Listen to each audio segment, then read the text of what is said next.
Good morning and a warm welcome to the 32nd meeting of the Constitution Europe External Affairs and Culture Committee in 2025.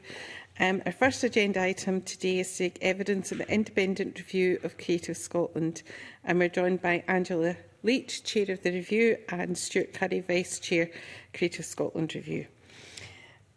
Warm welcome to you both, and can I invite you, Angela, to make an opening statement.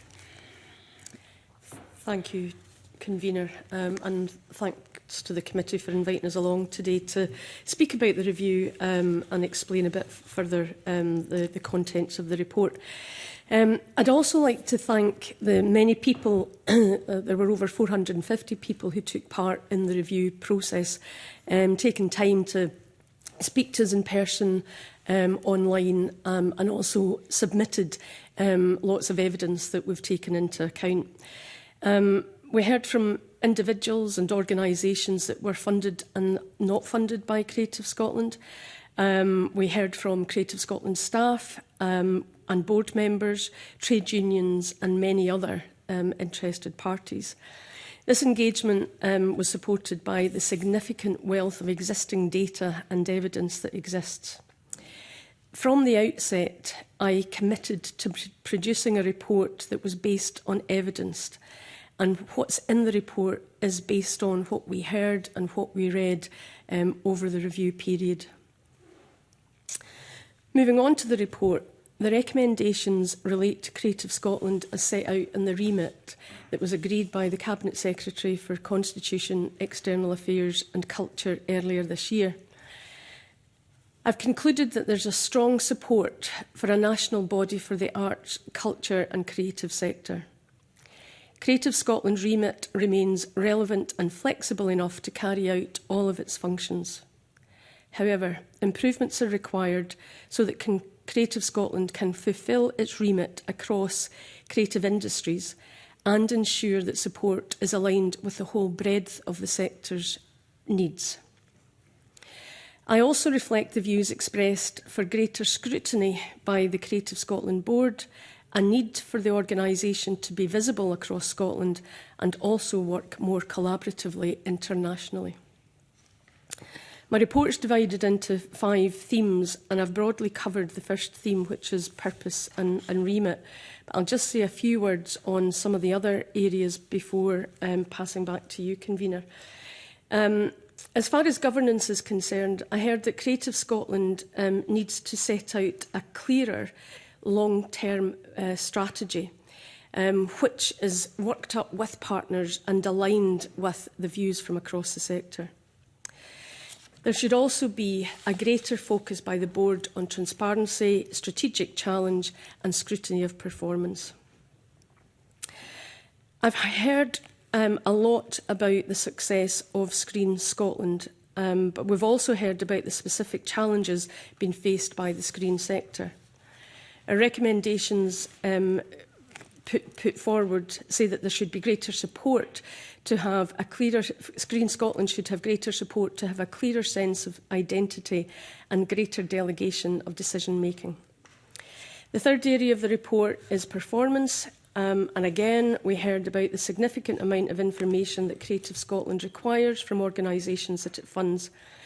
And while that's right and proper that there is effective monitoring of public funding, this process should be more streamlined, automated and proportionate. The fourth section covers finance and distribution of funding, and there was a general perception that this is Creative Scotland's primary role. Despite this, improvements are necessary. Creative Scotland needs to develop more medium and longer term financial plans to support strategic decision making and ensure that its approach is informed by data intelligence, including local intelligence. Scotland is also the only nation in the UK that doesn't have a dedicated capital fund specifically for the culture sector, and I recommend that this is considered further. The final theme in the report is relationships and partnerships. And again, many express the view that out with the Central Belt, Creative Scotland appears distant and impersonal. Greater cooperation with others, both national and regional bodies, would strengthen delivery for the whole sector and across the whole of Scotland. This report has now been presented to the Cabinet Secretary and he will consider next steps. But I'm happy to answer any questions or expand further on the paper. That's very welcome. Thank you very much to both of you and your team on the work that's been done in producing the report. The report mentions transparency and governance in quite a few sections. This is something that the committee itself has struggled with on occasion. And I would just like to dig in a little bit more as to how you think the relationship with the Parliament Committee could be improved and the relationship with the sector in general could be improved by further transparency. So I think in general there is a need. The sector was at pains to express how much need there was for greater openness from the organisation. In the report we've recommended that that can be done in a number of ways. The committees, the board meetings could be held at least partly in public. Like many other public bodies, the agenda could be published online in advance of the meetings taking place. Any private items could be clearly marked why they're being regarded as being important, confidential, sensitive, whatever the criteria may be. We suggest that that's set out in a clear governance framework. Other elements of transparency where I think that they would help the committee, clearer clarity of criteria for decision making, particularly around funding, I think would greatly enhance people's understanding of why people did receive funding and why others didn't. Like in common with other parts of the UK, the Creative Scotland uses panels for decision making on funding, and I think we make particular mention of the importance of having clear criteria for those panels, aligned to a clearer strategic plan that sets out the real objectives of the organisation over the longer term, so that the committee and the sector understand where it is that Creative Scotland are going to focus their energies, why that's necessary and how they'll resource it accordingly. And this is by way, as an example, it's not a suggestion, but if you take maybe the Scottish Government's view in Scottish languages on Scots and Gaelic, do you think that a strategy should be built more around other government priorities when they're building the strategy, so that the overall outcome of, say, the Wellbeing Society is being met? Well, as a public body funded, at least in part, by the Scottish Government, I think any public organisation, non-departmental public body, really needs to have regards to the programme for government that is set out, and be quite explicit in its strategic direction, that how it will support the achievement in which elements it will support the achievement or furtherance of those particular goals. We do make mention in the report of the fact that the goals of the organisation are more akin to principles, and that being clearer about the true objectives of the organisation in order to enhance and grow and sustain the development of the sector would certainly enhance its effectiveness, and it would make it clearer both to sector and to government and other partners indeed that they might lean into how they can be more supportive of their aims. Yeah, and you use the term bold. They should be bolder in some of their approaches. We have seen some sort of reputational damage to Creative Scotland in the past when they have chosen to support controversial projects, and that decision making hasn't been clear to this committee as to how they were funded. Do you think there's a pressure on them not to be bold in terms of the creative arts that they're supporting due to that sort of scrutiny? Or what exactly do you mean by bolder in their approach? So the reference to being bold, basically it stems from being clear about what it is that they want to achieve, using the evidence that they gather from organisations across the country, both funded and there is greater opportunity for them to gather data and evidence from other parts of the culture sector that they don't fund at this point, to really identify areas and priorities that would most benefit from the funding or advocacy or development work that a national body such as Creative Scotland could offer. I think in relation to decisions, while we haven't mentioned that specifically, it wasn't really mentioned terribly often, to be honest. But we have made mention of the fact that that transparency of clarity of objectives, clarity of criteria is really clear. And in doing that, being bold means that the sector is passionate. It's a broad sector. They're passionate about what they do across the board. But it will mean taking a bold decision to say, but these are the priorities that we're going to focus in on over the next period, which means that there will be others that will be provided with less opportunities, less resource. Now that's quite bold, whereas just now I think Creative Scotland has attempted to really support the sector in the broadest sense imaginable.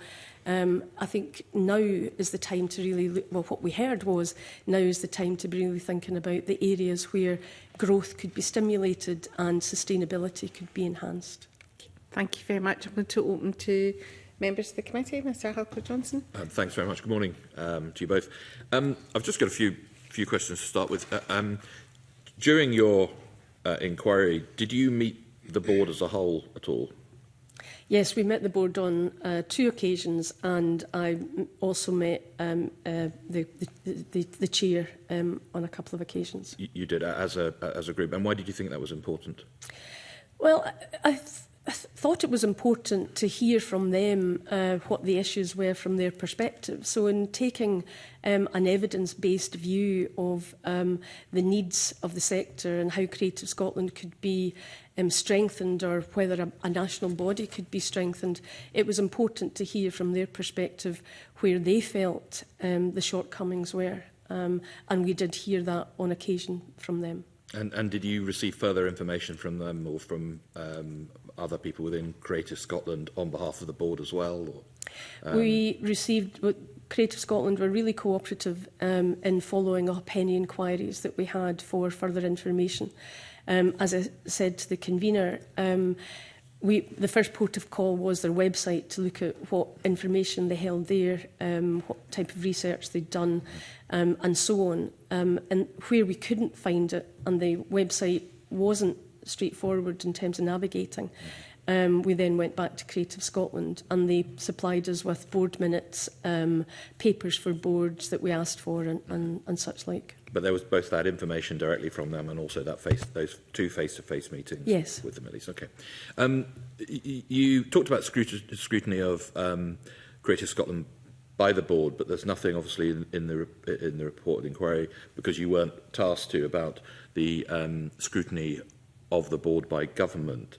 Do you think that should have been included? I mean, we've seen within other parts of the cultural sector issues in terms of that relationship between government and the boards of bodies. Do you think that should have been included or could have been included? There is a recommendation for Government and Creative Scotland in relation to strengthening the work between the sponsorship team and Creative Scotland. That's not to say from our what we heard that it wasn't constructive just now, but I think that Creative Scotland, again using its data and intelligence, could work further with the sponsorship team to demonstrate the needs of the sector, and the sponsorship team then working with politicians could evidence both the work that Creative Scotland is doing and could do in the future. So there is a recommendation on that. As regards the body being held to account, that really, as I understand it in governance terms, would be for the Cabinet Secretary to be assured of the work that they're undertaking. And again, the work with the sponsorship team we spoke to the sponsorship team as well as Creative Scotland, that they met on a regular basis and were appraised of the work of the body. I mean, this is an issue that's come up again with HES, that there's a relationship between officials and the board, but not always with the Cabinet Secretary directly in the board. And I mean, did you meet with the Cabinet Secretary about this report and about the inquiry and the terms are set up? I met with the Cabinet Secretary when we had agreed our remit. We were given 3 areas that in our appointment letters that we were asked to look at. When Stuart and I considered that from the initial conversations that we'd had with those in the sector and drawing on our own experience of governance and leadership, those were expanded. So I explained that to the Cabinet Secretary. And then I met the Cabinet Secretary to explain the report. But those were the 2 conversations. It was information giving. Okay, thanks. I'll maybe come back to that later. I did want to ask a little bit about regionality, because how Creative Scotland delivers across the country. I don't know if you've got any more to say on that. Obviously, I represent the Highlands and Islands and remote communities that feel a long way away from everywhere sometimes. So how do you think Creative Scotland can improve how it delivers for kind of communities like ours? So we heard when we were in Aberdeen, Inverness, Orkney, in the northeast, about the wealth of activity that is undertaken in that part of Scotland. We were really impressed, again, as pointed out in the report, by the work, the regional work that goes on there, particularly with Highlands and Islands Enterprise, working really constructively with a range of other national bodies as well as regional and local organisations. We recommend in the report that this is something that Creative Scotland looks at, that building in some regional structure to their governance would be hugely beneficial. We also heard that local intelligence could greatly enhance decision making. And when we were in Borders, for example, there were Borders or Dumfries and Galloway, there was a discussion that we had with some of the participants to the engagement sessions around awards for multi-year funding and how those awards could have been enriched. They could have possibly gone further had Creative Scotland been aware of the wealth of work that was being done in other areas within that geographical part of Scotland. So there is definitely a strengthening there. And the other element that we heard that the sector was really keen to have, and others that are not funded, I should say, was this a contact. The lead officer was seen as a post within Creative Scotland that was hugely valued. There's been a change to that, which I can completely understand. Creative Scotland have moved to a different model because of the number of organisations that are now funded through multi-year funding.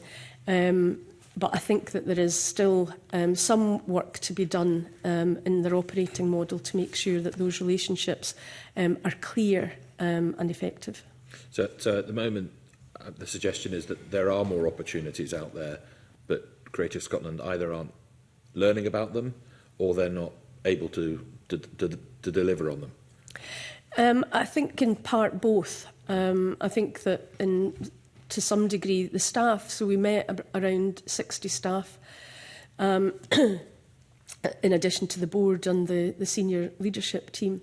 And I think the staff themselves felt that they would very much benefit from being more visible, more engaged with different parts of Scotland.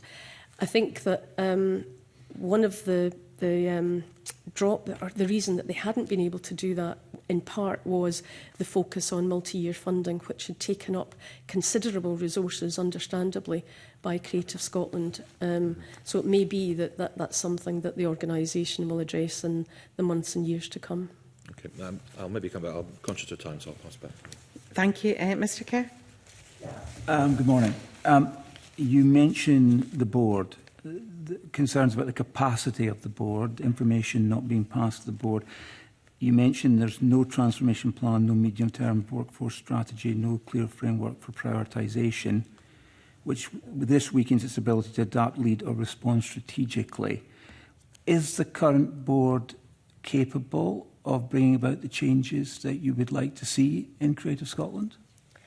So I have no doubt that that's something that they will address, and I have no reason to believe that they couldn't. I think that there are vacancies on the board at this point in time, which I think the Creative Scotland sponsorship team working with the Public Appointments Office could really think about how they enhance the skill sets that are already there.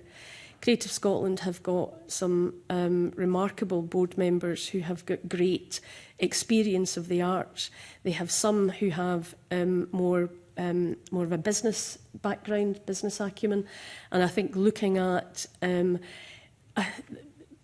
balancing that out with people that really understand good governance, the importance of scrutiny, the importance of options appraisal, business cases, those skills are really, really important on any board, and I think the vacancies that they have offer them an opportunity to augment the skills that they have. But what brought about a situation where you observed, or at least it's mentioned, that there was a lack of effective challenge at board level? So I think that there were a few areas. If I can point to multi-year funding, there was an options appraisal, which was, there were 3 options, I should say, that were provided to the board in terms of what multi-year funding could look like. The 3 options were focused on a different percentage increase being allocated from the government. So if I take you back to the remit is really broad for Creative Scotland as it stands just now. It allows it to act on and behalf of the totality of the sector, including the creative industries, including the enhancement of skills within the sector. We couldn't find anything that suggested that a wider appraisal of where the sector would really benefit from that increase in funding, where they might think that there were gaps, where they might think that there were opportunities.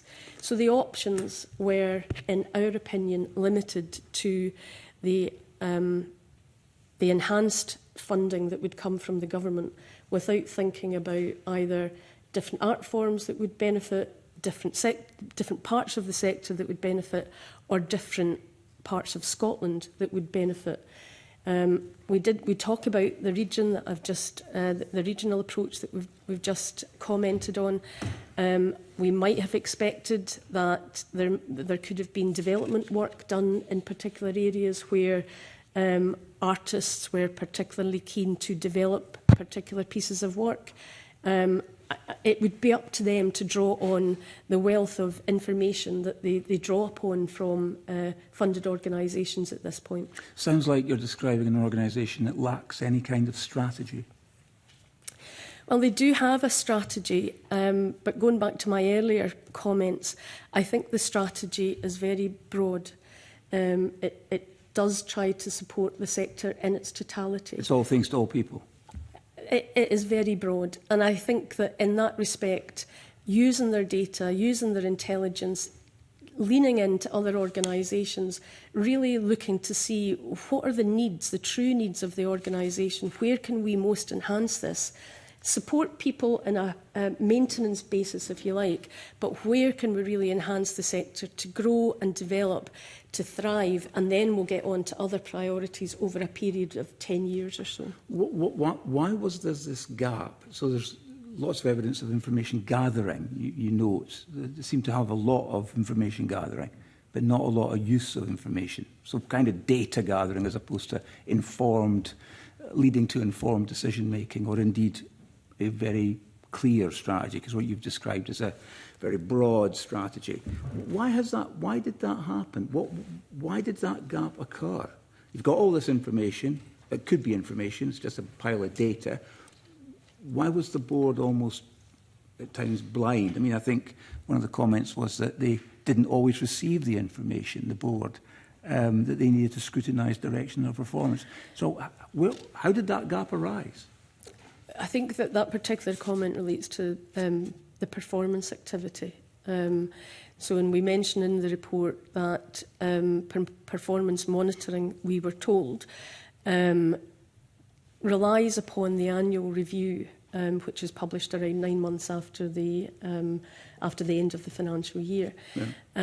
And the opinion of the sector, that's really too late. It's certainly not the practice that I would be familiar with in terms of having performance reports that allow both the executive and the non-executives to take effective action when you see that things need to be addressed or realigned. So that's the particular issue that's referred to in the report. I think in terms of the feedback or the use of evidence in research, and I do think that Creative Scotland will say that that does happen, but from our analysis of board papers and so on, we couldn't see that happening on a systematic basis. Yeah. That then implied, or from our information, it looked as if the board were very much dependent on the information that was presented to them from the executive. It keeps coming back to leadership. It appears to me, my conclusion from your report and from your evidence this morning so far is that there has been a kind of a lack of leadership in terms of the board. That would be, I'm happy to be challenged on that, by the way, because one of the other comments that's in the report is about the defensive culture of the organisation. A number of stakeholders commented on that. Was that what you discovered? Was there a defensive mentality? Was there an unwillingness to address weaknesses? On the leadership, we were really focused on the organisation, how it was performing and so on. I think the feedback that we've had demonstrated that the sector is hugely grateful for the role that Creative Scotland has played in securing additional funding through the multi-year programme. So I think that has to be stated. Having said that, there are other areas, development and advocacy in particular, where they feel that needs to be strengthened. I also think that Creative Scotland has been consumed by multi-year funding for the past few years. They started a consultation on how that funding might be allocated in 2020, I understand. And I think since then, through the pandemic, and then up until last year when they finally made the 3-year awards, it has taken up a huge amount of time across the organisation. That may have meant that has limited their opportunities to look more broadly and look at other areas. So just a couple of final points, really, and it's picking up from Jamie Halker-Johnson's comments about the relationship between Creative Scotland and the Cabinet Secretary and his office. Some of the commentary around the report includes mention of the fact that stakeholders raised concerns that sometimes the Scottish Government took little interest in Creative Scotland's governance, and only latterly, when the problems became too visible, to ignore. Is that a fair comment? It wasn't something that we heard. I mean, I think that the governance, the main issues in terms of governance was transparency. How could the board be more visible? How could they be more explicit in the rationale for the decisions that they're making? And how could they have more of a listening approach to what's happening in different sectors and different parts of the country? So how did it come about that part of the report seems to suggest that the Scottish Government both was too distant at times, but then sometimes at an arm's length? I think one of the comments around the report is short, sometimes had very short arms, and sometimes it was delving into things that were operational and it was felt to be interfering. So that was really in relation to the nature of the funding. Right. You mean specific funding awards? Well, there's the funding is allocated to Creative Scotland for particular areas. So there's a fund for youth music, there's a fund for festivals, there's a fund for Expo, there's a fund for multi-year, and so it goes on. Creative Scotland and the board felt that that was far too narrow, and that they would be able to do more if they had less restrictions. I think so this is ring-fenced sums of money. So they yes. felt that was too restrictive. And that if that, and that's something that we've suggested is looked at. Yeah. To balance that, though, we do point out in the report that in order for the government to have the assurance that the money could be spent effectively, Creative Scotland should really be coming forward with proposals and plans based on the evidence of the sector's needs. So it Right, really back is a to leadership and partnership. strategy It is again. a partnership approach that's needed. But was there a sense that the Scottish ministers were providing the level of strategic dialogue and direction that the organisation needed? The feedback that we had from the board and the chair was that the engagement at a political level was constructive, and it took place on a fairly regular basis. So that's about as far as we went. Okay, that's very good. Thank you very much. Thank you. Can you bring in Mr Harvey, please? Thank you, Convener. Good morning. I've got a few separate topics to raise if there's time. I'd like to start with the core purpose of Creative Scotland, and in particular in relation to the issue of fair work. We've heard repeatedly, and I'm sure you have as well, about the concern throughout the sector that the creative industries generally have a significant problem in terms of achieving anything close to fair work principles, particularly those parts that are dominated by freelance working and insecure working. This is referenced at several points during the report, but I wonder if you considered whether there was a need for a more substantive, kind of clearly defined role around Creative Scotland in raising standards in this area.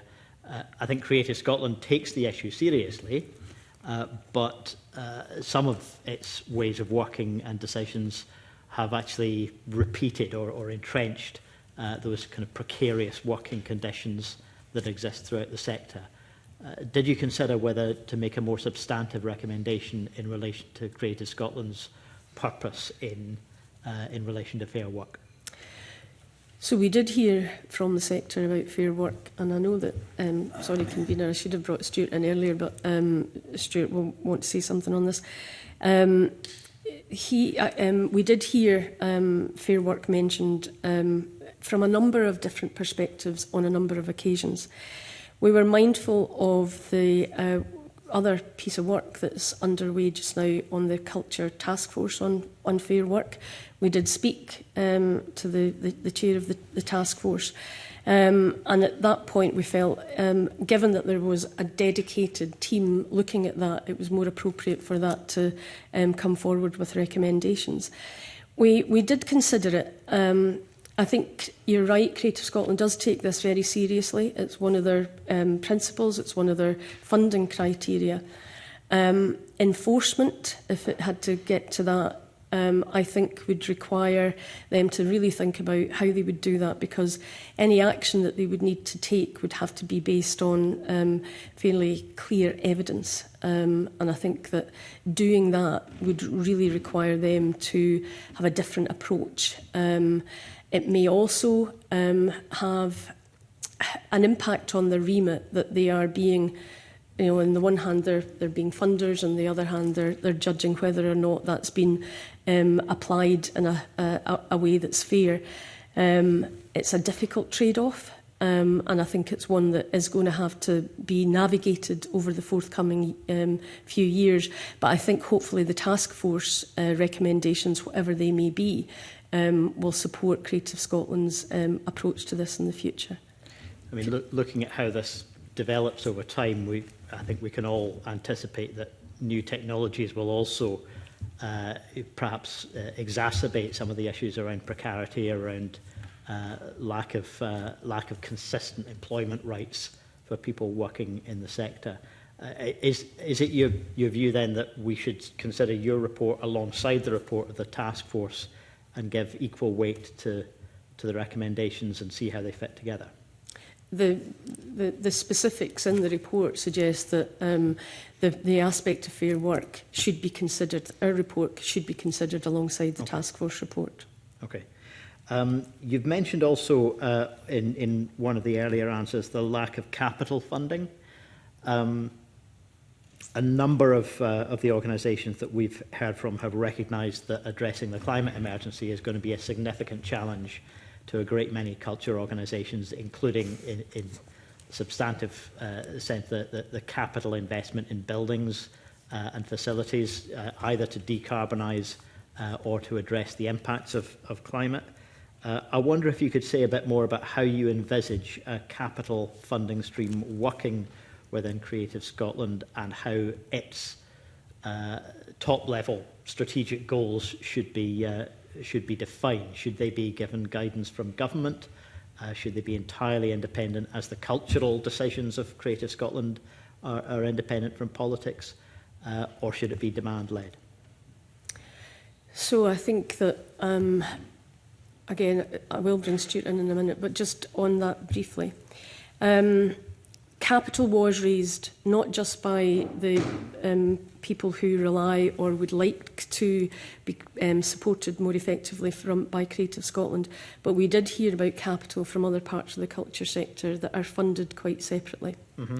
And I think the role that Creative Scotland could play, should play, is in relation to that strategic overview of what's needed in terms of capital investment across the country. I think that can be informed from local feedback, what is needed at a local area. But I think that it really does need to be looked at on a national basis, so that the funding, which is limited, can then be targeted to the areas where it can be most impactful. We did speak to Creative Scotland about this, and I think it's in the report, about working with other national organisations such as Scottish Futures Trust to assist with that. So yes, and it wasn't just the climate emergency. I think we also heard, in terms of capital investment, the importance of accessibility for artists as well as audiences. So capital investment is key. Convener, can I just bring my colleague? Of course, yes, absolutely. It's okay though. Put the microphone on for you, Stuart. Thanks, Convener. Just in terms of Mr. Harvey's points, particularly around fair work and capital. I mean, on fair work, it's quite clear that there's the potential for Creative Scotland to lead the charge, really, in terms of funding. If you're funding an organisation and you say to them that part of the reason you're getting the funding is your commitment to fair work, and you set out what that commitment is, it's not unreasonable then for Creative Scotland to say, well, you've said X, have you delivered on that? And I know the trade unions have some very strong views on these matters, particularly around effective voice, which is an issue that ongoing, and you can understand that. But obviously Creative Scotland need to lead by example. I mean, for example, Creative Scotland, I think we found, doesn't have a recognition agreement with its own trade unions, and that might be something that should be delivered, so they can say, well, we do this, and therefore you should look at that as well. On capital funding, I think it's a really interesting point. Again, one of the parts of the funding application is around climate change, and around ensuring there's an action plan as part of the funding application, and that's a very strong part of the application, and funding is given on that basis. But then, of course, part two of it, then what do you do?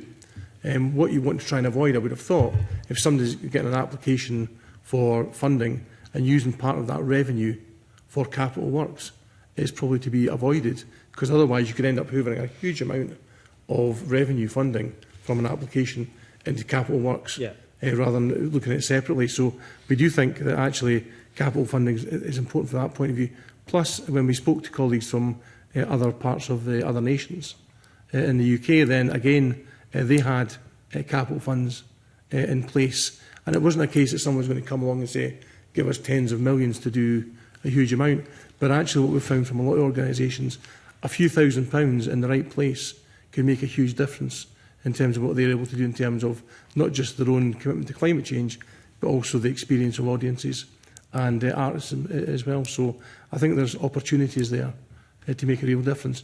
And it doesn't have to be huge amounts of money, but it has to be strategic. Yeah. And having an asset plan, for example, it's quite surprising that there's not really an overarching asset plan in Scotland where we can say, well, here's all the assets across Scotland, across local government, across a whole range of areas, and what state are they in?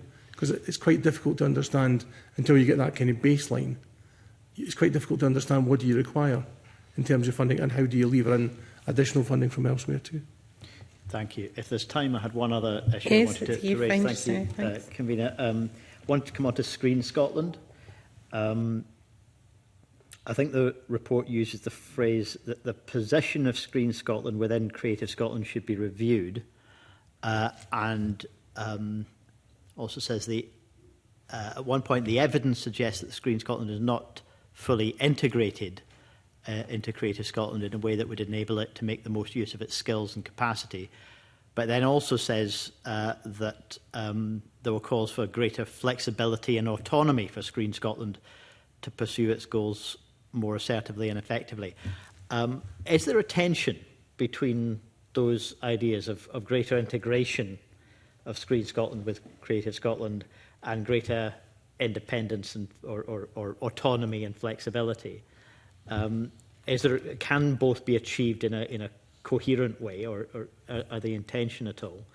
And also, I wonder, I mean, the couple of mentions that I found in the report of the games sector were really more about saying whether the constitution and remit of Creative Scotland is flexible enough to permit that, and it is, and it does, but not really whether the game sector is getting the kind of support that it could do in terms of Creative Scotland's work, and whether to what extent Screen Scotland engages with it, Creative Scotland engages with it, other government agencies engage with it. Should there be an attempt to achieve the same kind of coherence for games as has been achieved, I think, widely thought quite successfully for Screen?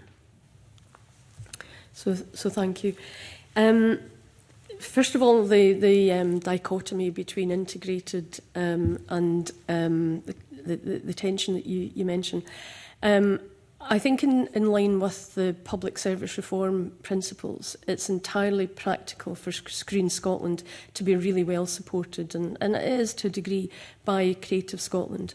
The report reflects that there is greater integration that could take place, so that there's learning from Creative Scotland that's transferred to Screen Scotland to Creative Scotland. There's a lot of good practice that we picked up in terms of funding processes, for example, that Screen Scotland adopt that would enhance some of the work that Creative Scotland is doing.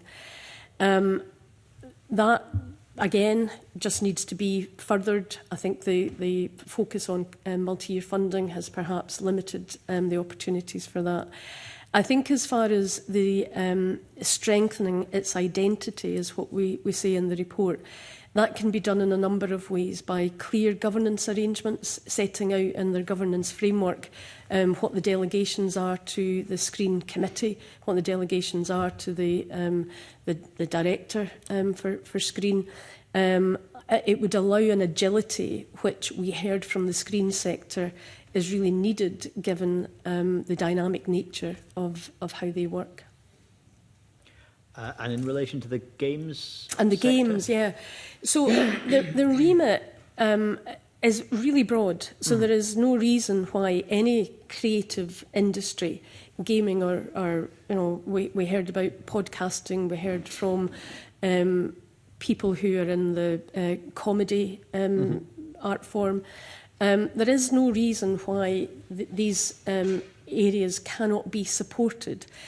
I go back to the interpretation of the remit, and the remit can be constrained by Creative Scotland because of the funding streams. So unless there's a funding stream, it's not something that they can support. And again, it's the focus on funding as their primary focus rather than thinking about advocacy, development and influences as well as funding. So there is an opportunity for the board and the executive to reset their thinking about the remit and how they align resources, both financial and human resources, to really support the sector in its totality. Final point on that is that there is a recommendation to review the creative industries framework, which was set up around the same time as Creative Scotland was established in 2010. Things have moved on since then. SOSI wasn't in existence, for example, South of Scotland Enterprise, I should say. So there are opportunities for that. There's also opportunities to really have a conversation across government departments about the support that is given to creative industries, because it's not just Creative Scotland that has the responsibility for that. The enterprise agencies and others, Skills Development Scotland, for example, would as well as local government, as well as local government. Yeah, indeed. So that does need to be reviewed and brought up to date. Okay, thank you very much. Thank you. That's it, maybe. The review noted that there had been falls in the total number of awards made between 2022-23 to 2023-24, attributing sickness rates in the organisation and the decline in payments being made on time. In your view, did the review determine the primary driver of this sickness? Was that to do with pressure, workloads, or was it internal issues? So that wasn't something that we could evidence, and that particular part of the report has come from the annual report that Creative Scotland, the auditors produced for Creative Scotland, going back to 23-24. We did note that sickness absence had increased. Again, it's the type of performance information that a board would normally expect to see, or one of the committees would expect to see on a regular basis. I was subsequently told by the Chief Executive that there is performance information that's presented to the board. I wasn't able to see that. Stuart and I weren't able to see that or access that. It wasn't provided to us, so I can't really comment on any trends or changes in sickness absence or indeed the causes.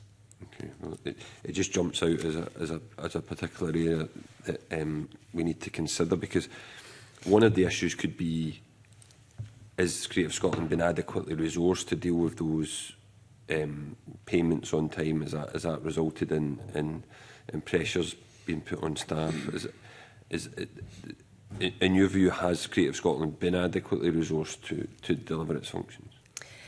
In the absence of performance information, it's difficult to say whether the resources that are used for operating costs are sufficient or otherwise.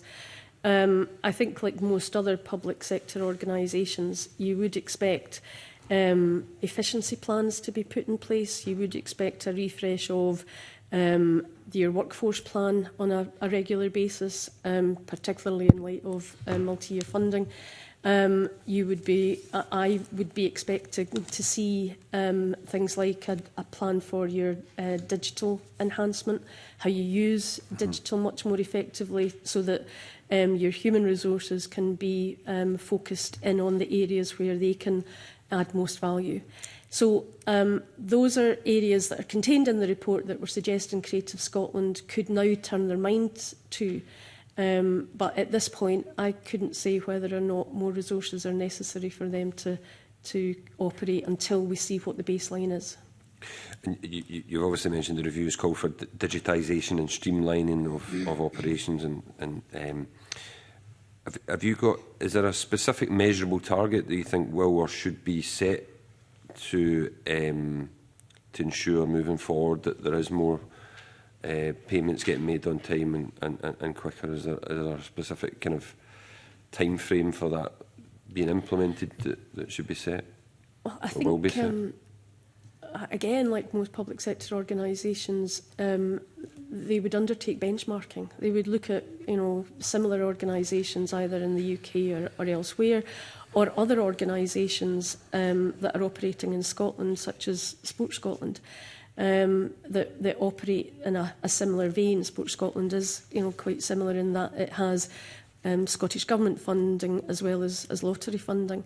So there are opportunities to benchmark, to set standards, and those standards, those key performance indicators, as it were, would be something that you would then expect the board or a committee of the board to be reviewing on a quarterly basis.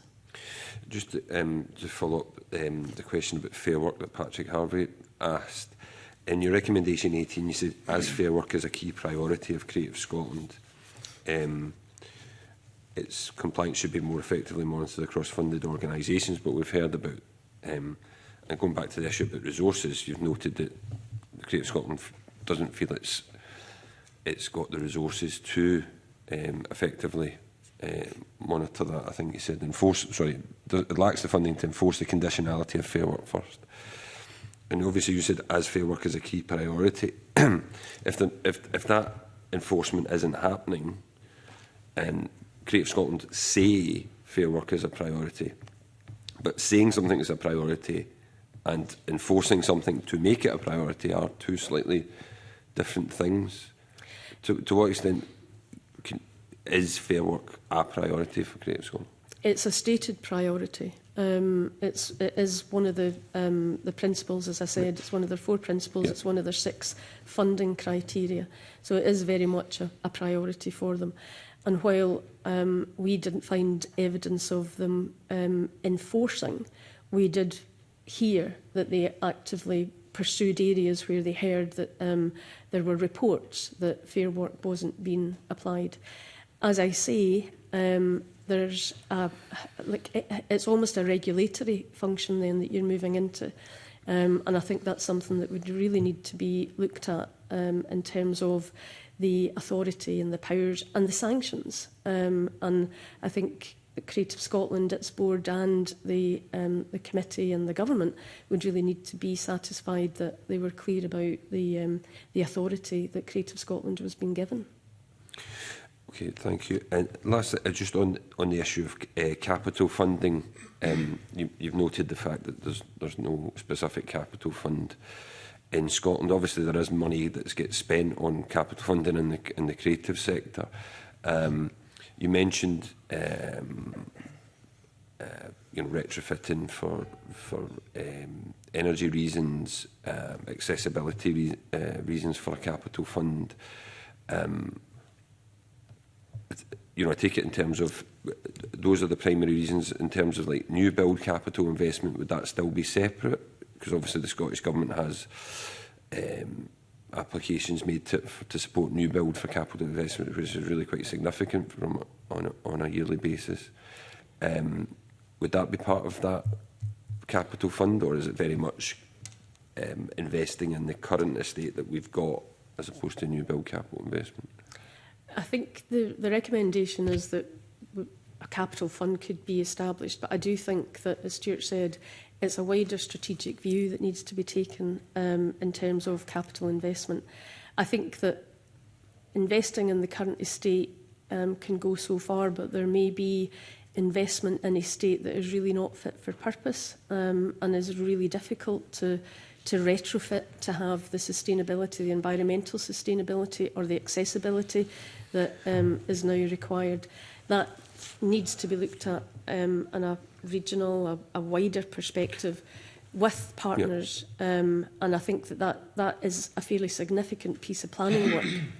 And did you have any kind of, were you able to quantify, like we have reports saying, there's a backlog in capital funding needed for colleges or for hospitals or for schools. Is there a kind of a quantum that you have identified in terms of what is needed to bring the cultural sector's capital estate up to standard? So we didn't have the time to quantify that. I know that there are other bodies that have done that. The school estate was one sector, where there was a fairly significant investment to look at what would it take to bring the school estate up to a standard that was fit for modern day learning. It's a significant piece of work and a significant investment just to get the plan to that stage, but at least it would guide future investment decisions. So you've not quantified it, but you've obviously identified there is a there significant is a need. need. We heard repeatedly that there was a need. Okay, thank you. I should just say, sorry, Kabir, I wonder if I just say one of the key issues that we spoke to COSLA about in relation to local government owns a huge amount of assets in our communities. Often they're managed by arm's length organisations, charitable organisations. But one of the conversations we had with COSLA, what are the conversations that go on at a national level between COSLA and Creative Scotland about those very issues around their state, what the position is, where funding is, can they leverage in funding from external sources, for example.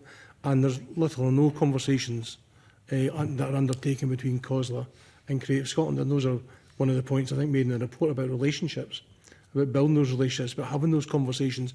Doesn't mean to say you're going to magic up the cash, but what it does mean, you start to have the conversations about what's required.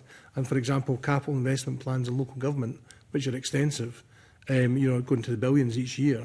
Really, it's about having those conversations about where does that fit in, how can that be enhanced, and ensuring that where people are actually using facilities, that there's an opportunity for Creative Scotland to be part of that conversation to see where the funding may or may not come from. Thanks. Thank you. Mr Brown. Thanks very much.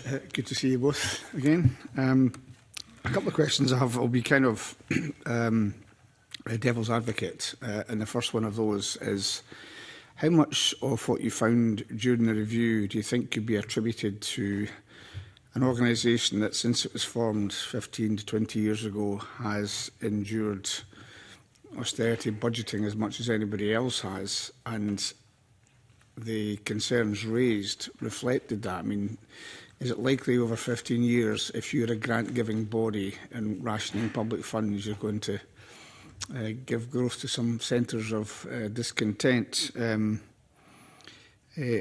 in particular, I suppose, in relation to capital's been slashed over the last decade or so. So I just wonder to what extent that may explain some of your findings.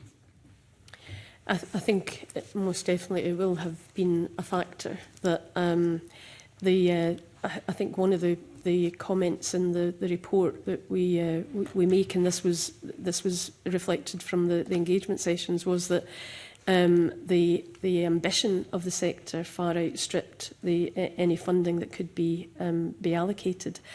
I think it goes back to recognising that there is a finite amount of money, and therefore working with the sector, working with partners, setting priorities is absolutely key. Thanks for that. Conversely, you mentioned scrutiny and the importance of scrutiny, I think, of the board in particular, but I think this committee has had its concerns in the past about when it's tried to scrutinise the work of the boards, and has felt that sometimes there's an evasiveness or a willingness to use the two different funders that they have to obscure proper scrutiny, and almost like a resentment at being held to account to some extent. Now, that won't be the whole members of the board, it will be obviously those that attend this committee. So I just wonder to what extent, or could you say anything further on your beliefs? It needs to be, is it just that it needs to have greater scrutiny by the board, or does the organisation as a whole, as a result of your review, need to understand that it's being held to account and not shrink from it? So I think strengthening its performance monitoring and reporting would enhance the board's ability to effect decisions more effectively, or more ably. But it would also, I think, give greater clarity to the committee and government, the Cabinet Secretary and so on. I think that relying on an annual report that is then 9 months after the period on which it's reporting isn't adequate to give that assurance either to the board or to the funding bodies, whether that's the government or to the lottery. I think I said in response to the convener's question earlier, it isn't unreasonable to have a national body that is explicitly demonstrating how it's supporting the programme for government that is set by that body, and is then reporting against that on a more frequent basis. We did in some of the engagement sessions talk about the similarities with, or the practice I should say, in health, where there are public meetings, annual public meetings, where the body is then held to account. The public are invited, the sector is invited, parliamentarians are invited.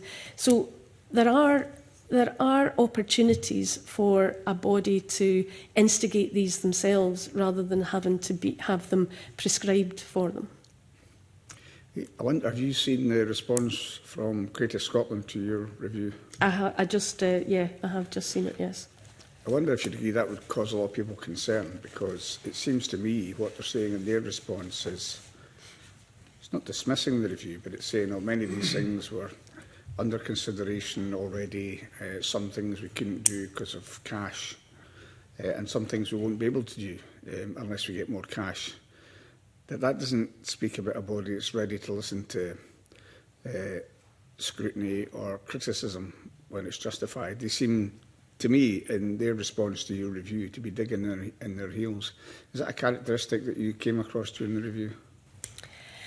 I mean, I think that having been subject to some of these reviews by scrutiny bodies in the past, it's always quite difficult.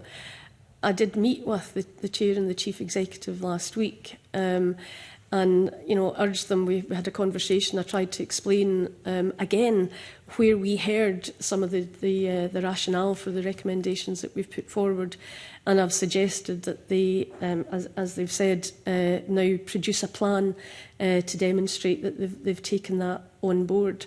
I think it's an opportunity for them, and I think that if they were to come to the government very quickly and say, look, these are the areas that we really want to accelerate, there would be a clear mandate for them to do that. And I also did point out that a lot of this, again, it doesn't need direction. It's, they can now, they've got the suggestions, they've got the feedback, primarily from the sector, the totality of the sector, not just the funded bodies, that is demonstrating to them that these are some of the changes that need to be made. I think in respect of the areas where they point out that they have already planned, our evidence gathering really, we took stock at the end of August, middle of September. We weren't aware of a lot of this at the time. So it's good to know that work is now underway. And if our questions or asks of Creative Scotland for information has reaffirmed their commitment to this type of work, then the review has in part been successful. I should also, sorry, I'm just going to add to that, Convener, Mr Brown, that it shouldn't be difficult to identify how decisions are made and why they were made and by who. That's accountability, and it's public money. And I think it's not unreasonable for people to expect that level of scrutiny and transparency throughout the organisation. It's 15 years since Creative Scotland was set up, and you could argue that an independent review coming along, lots of questions coming along, some of the changes that are now being said are either ongoing or will be coming along, maybe should have come along at an earlier stage. Maybe that's because it's taken so long for a review after 15 years of the organisation. But I think, the phrase that always strikes me is that no one ever sees himself as other people see them often. And our recommendations are based on what we heard. Not we woke up one morning and thought that would be a good recommendation. It's what we heard. And we said that from the outset. It would be based on evidence from the engagement. Hundreds of people took the time and effort out of their busy schedules to come along and tell us what they thought and why. And I think that's really important, and it is absolutely crucial that any changes that are ongoing, that's fine, but it has to be demonstrable.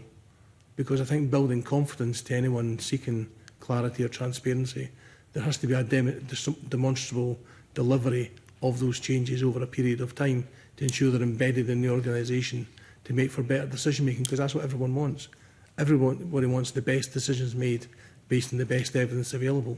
And if that's what's going to happen, we're going to get there, that's great. But I think everyone would want to see, particularly those who apply for funding, would want to see to ensure that you know, that's going to be demonstrated and proven and built into the organisation going forward. Thanks.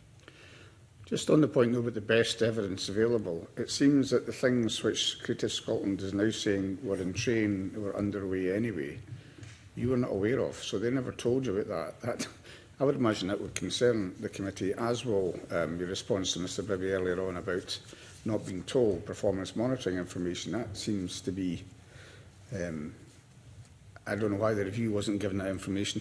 Leaving that aside just now, two final points. One is on the issue of discontent, and Mr Halco Johnson has already mentioned the Northern Isles and the Highlands, and usually when we talk about being fair across Scotland, we'll say in addition to the Central Belt, the borders and the Highlands should be looked after. It leaves huge tracts of Scotland quite discontent. You'll be very aware of the situation in Clackmannanshire, for example, but there are areas, Ayrshire and other areas as well, that don't feel they get a look in, that the big arts festivals in Edinburgh soak up a lot of the funding. And it may be that it's so barren in those areas that it needs some speculative funding. Maybe that's where they have to be more bold. But there are, I don't know, well, I'm asking if you can confirm that you found different parts of Scotland saying that they were a bit discontent with the extent to which they get attention from far less finance from Creative Scotland.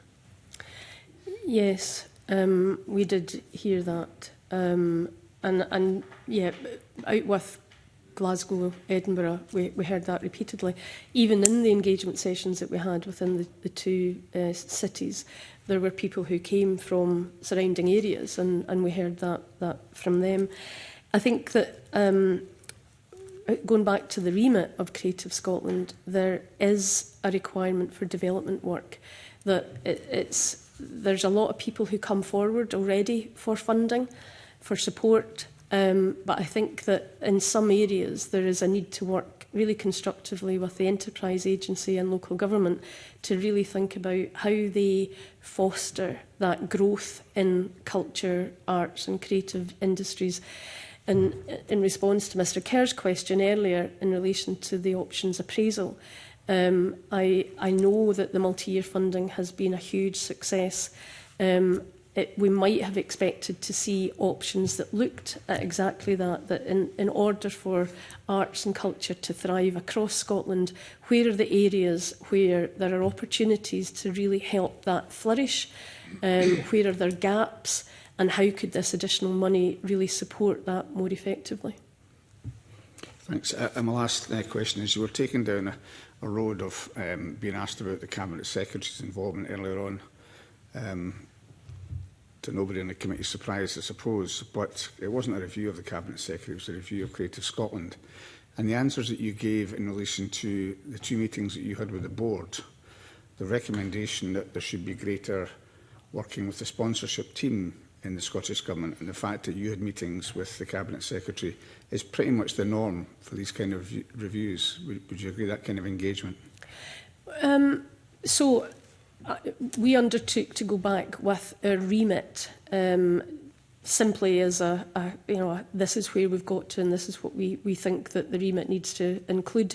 That was accepted in full by the Cabinet Secretary.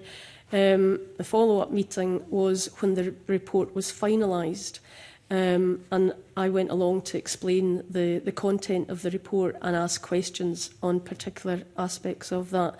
But the report was absolutely finished at that point in time. So our independence was certainly protected at all stages. I think that in terms of being assured of the effectiveness of the organisation, there are KPIs that the sponsorship team get in terms of the funding, primarily the funding that is allocated. I would suggest that that probably has to be broader, just to look at the totality of Creative Scotland's remit. Thanks very much. Okay, Mr Adam. Yes, thank you, Gavina. Good morning. I'm not going to dress it up. I'm just going to say that my dealings with Creative Scotland, I've always found them quite an arrogant organisation in their attitude, with whether it be, it's not just me as a precious politician that's thinking that, it's also the creatives in my constituency who find them very difficult to deal with. But the thing is, your report kind of backs this up, of them being too bureaucratic, too difficult to deal with as well. And is that not the issue? Because there's also, your report brings up the fact that, you know, they kind of throw the money at the creatives and they don't develop it further.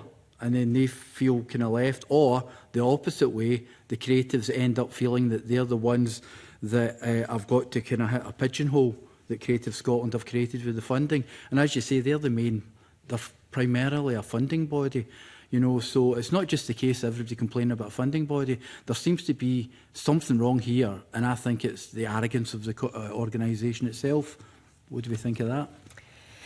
I think that's a view that you could express, but I do think that we've pointed to a whole lot of areas where there is improvement, and these are based on the feedback from the sector. So we did hear that it was overly bureaucratic, that the returns that were required of funded organisations were burdensome, that the application process was really extensive, that the requirements between, if I just go back to multi-year, stage 1 and stage 2 were very, very time consuming. There isn't any transparency.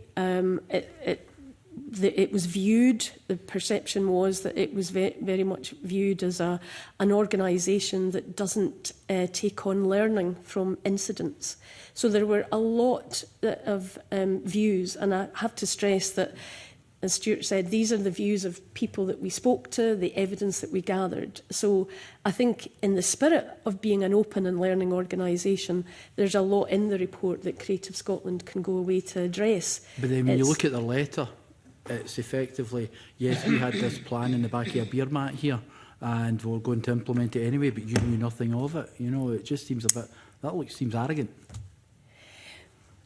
Well, I'm sure that it's maybe something that the committee will explore with them in a bit more detail in future when they come to their next engagement with you. Just to also, on for Stuart actually, with regards, you're saying the Capital Fund, there was no engagement with COSLA and local government. I find that bizarre, because as a constituency in Paisley, where there is quite an investment in some of the kind of historic, the museum, the town hall, things like creatives, I find it really difficult that Scotland's main creative organisation wouldn't be at that table having these conversations. Can you maybe give me a bit more detail on that? I can. I mean, it was surprising. I think we had an extensive conversation with COSLA around that, thinking that given the ownership of so many assets from a community basis to theatres, that there would be a strong relationship, but actually it was not a relationship that really bore much fruit in terms of conversations at all. And I think that was surprising, because I think when we look at capital funding, you've kind of got to get, it seems to us anyway, you've got to get everyone in the room with an interest and try and find out what's available. I think if you're waiting for local authorities to suddenly produce all the funding, that's unlikely to happen. If you're waiting for Creative Scotland to produce all the funding, that's unlikely. If you're waiting for government, but a cumulative impact of all the funders that may well be able to assist in that same room, having those conversations. The one thing that we have found is that having those conversations, people, you know, want to help each other. Mm-hmm. People want to make things happen, want to improve facilities, want to improve the experience for everyone, so that people can come back time after time as audience members, but also as artists to encourage them. So actually, by getting everyone in the room, you have those discussions and you find out what is available, what you can leverage in, things like climate change. There are funds, there are national funds, there are Scottish funds, but until you get in that room and have those discussions, you can end up with everybody's having a separate discussion looking at funding, but actually you can pull them together. So we think that's an important but there's lots of organisations, Sport Scotland, all the other arts organisations across the United Kingdom, There's lots of conversations that come, and I'm sure conversations are had on occasion, but actually fruitful discussions in building those relationships. I think that cumulative impact could be pretty productive. And particularly around capital funding, everyone knows in this room and elsewhere that capital funding is very difficult to find it. But there are opportunities to have those discussions at the very least, to find out what you have or what you haven't, and then try and programme it. We're not saying it's going to happen in 3 weeks on Tuesday, but any capital plan or capital investment plan is going to be 5, 10, 15, could be 20 years ahead. But at least if you have those conversations, you can start to look at programme it. And as Angela said, you can look at buildings and say, well, what are buildings? Are buildings fit for purpose? Does it require new build? Is there a different way of delivering it in community facilities or elsewhere? But having those conversations, we just think building those relationships, having those conversations is a pretty good first step. And on the capital funding, it's not necessarily creating a big pot, because I think some other parts of the UK, it's almost like a loan scheme in some of the ideas. So it's a case of you create the fund, and if it's done properly, with these conversations had and constantly, it's going to be just constantly being kind of paid back into by the people that you're funding, because a lot of cases, some of the grants that I've looked at sorry, not grants, some of the organisations for capital funding, it's been a loan process as well. That looks quite interesting in a time when there's a difficulty in kind of capital spend. Yeah, I think whether they be grants or loans, I guess the point is that, again, I think there's something, this fear factor that it's going to be millions for everything, huge capital projects. But actually, a lot of people have told us that, you know, sometimes it can be a few £1,000s, it can be a few £100. If you have a very local community-based organisation that is based entirely on volunteers, don't have a cadre of professionals working in the organisation, but what they are able to do is actually to encourage people to help them, a few £100 sometimes or a few £1,000 could be the difference. But again, until those conversations are had, you just don't know. And I think trying to get to that point where you have those discussions, and I do think if people are successful in getting funding from Creative Scotland or elsewhere, using revenue funding for art to use necessarily for capital funding from that application is maybe not the best way forward, because you could end up a lot of money being diverted into capital works, whereas actually you're trying to develop art, and that was the part of an application process. Thank you, Kavina. Okay. I know we're over the time we said, but I've got one final question, if that's okay. It goes back to the history of the whole situation, which was the merger of Screen Scotland with the Scottish Arts Council as was. And we've heard that Screen Scotland has been a success. And I'm looking at their organisational structure, and they actually have a chief executive for regional Screen Scotland. So they're organised in a regional and strategic way. So the way forward, do you think, if you're looking at a Venn diagram of what Creative Scotland looks like, there should be other organisations within it, like Screen Scotland, that have got real focus on a sector? Or do you think the screen sector and hopefully the games sector in there, so that they can apply for grants in England, because, you know, we stand outside the rest of the UK in terms of the games industry being outside of that? Do you think a focused sort of group of organisations like Screen Scotland would be more successful in the way that the board have been operating and will operate in the future?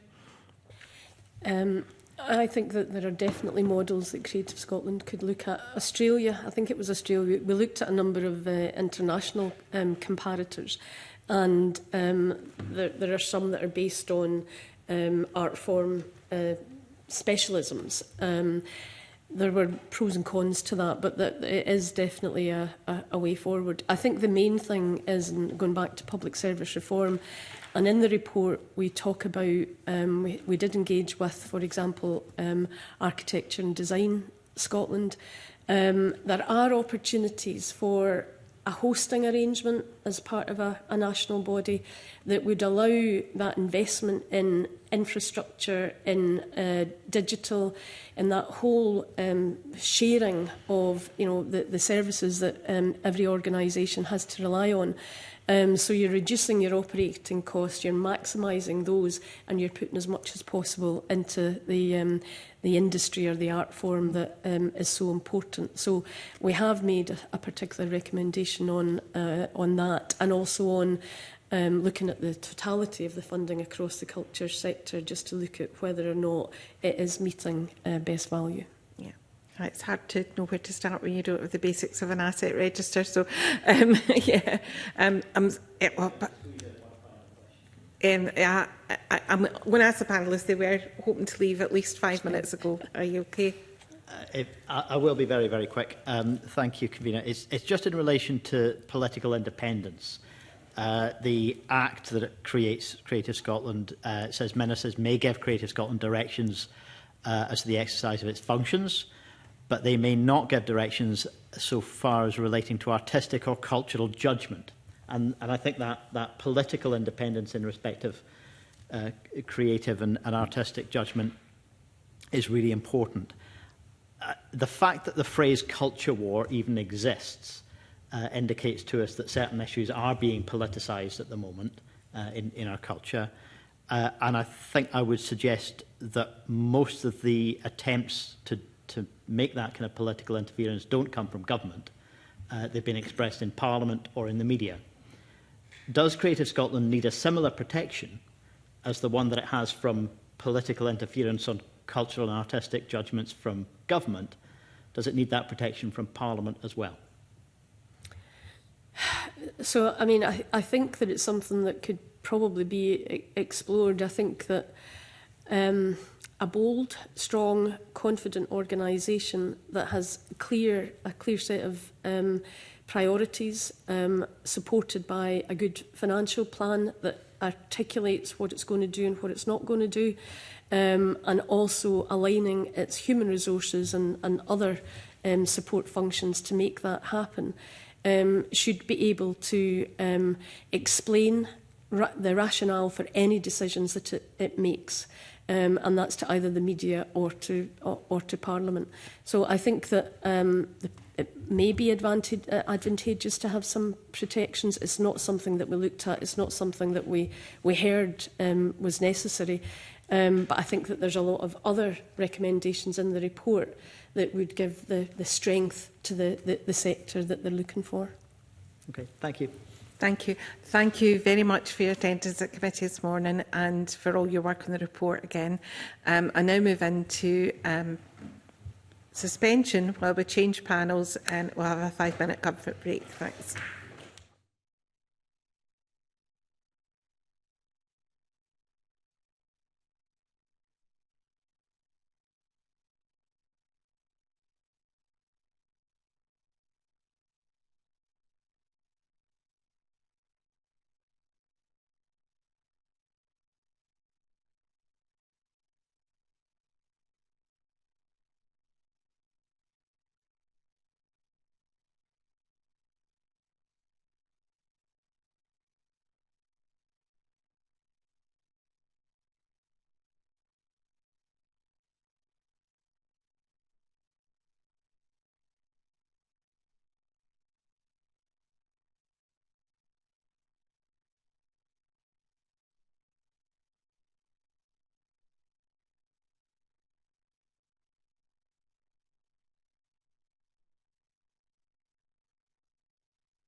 Okay. A warm welcome back to committee. Our second agenda item today is to take evidence on the Scottish Government's International Offices report, and we are joined in the room by Nick Leake. Warm welcome to you, and we are joined online by Catherine Reeves and John Devine, so a warm welcome to you too.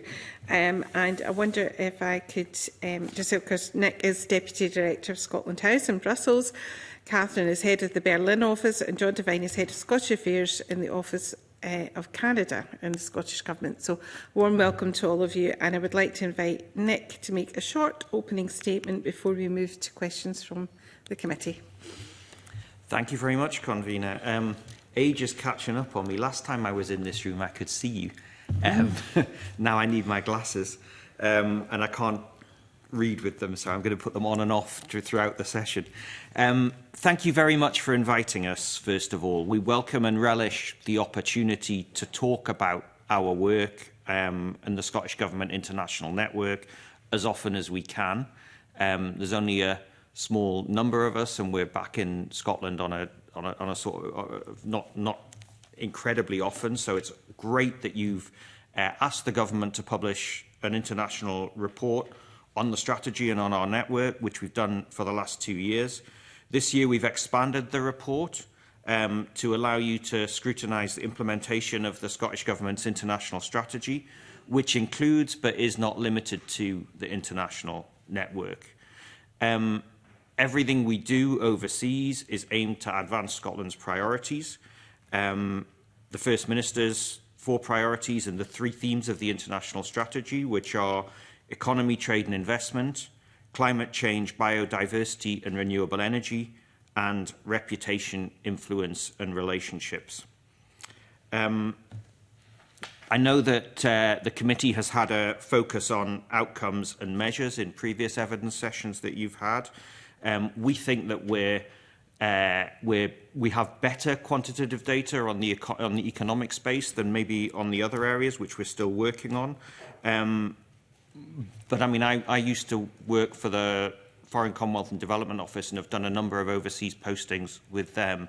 And it is difficult sometimes to measure impact of diplomacy. They don't manage it particularly well either. We recently contributed to a publication by a Washington, D.C. think tank, which was, I think, sent to the committee by the Cabinet Secretary, covering international outcomes and what they call subnational diplomacy. As I say, on the economic aspects, we think we have a bit more. You can see the export and investment statistics. You can see the assessment on gross value added from major events held in Scotland that are quoted in the report, for example.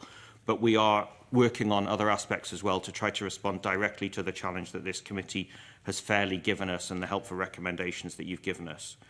The report this time includes the output of the biannual review of the Scottish Connections Framework, as well as a narrative and financing report on our official development assistance spend. I think on that second one, the 3 of us are probably not beautifully placed to answer the questions, but if we can't, we will be able to get you answers, because obviously none of us work in that area. I'm here representing the team that I lead in Scotland House Brussels, and my colleagues Catherine and John are joining me from Scottish Government offices in Germany and Canada. You've heard in recent years from other colleagues in offices in the USA, in China, in Denmark, in London.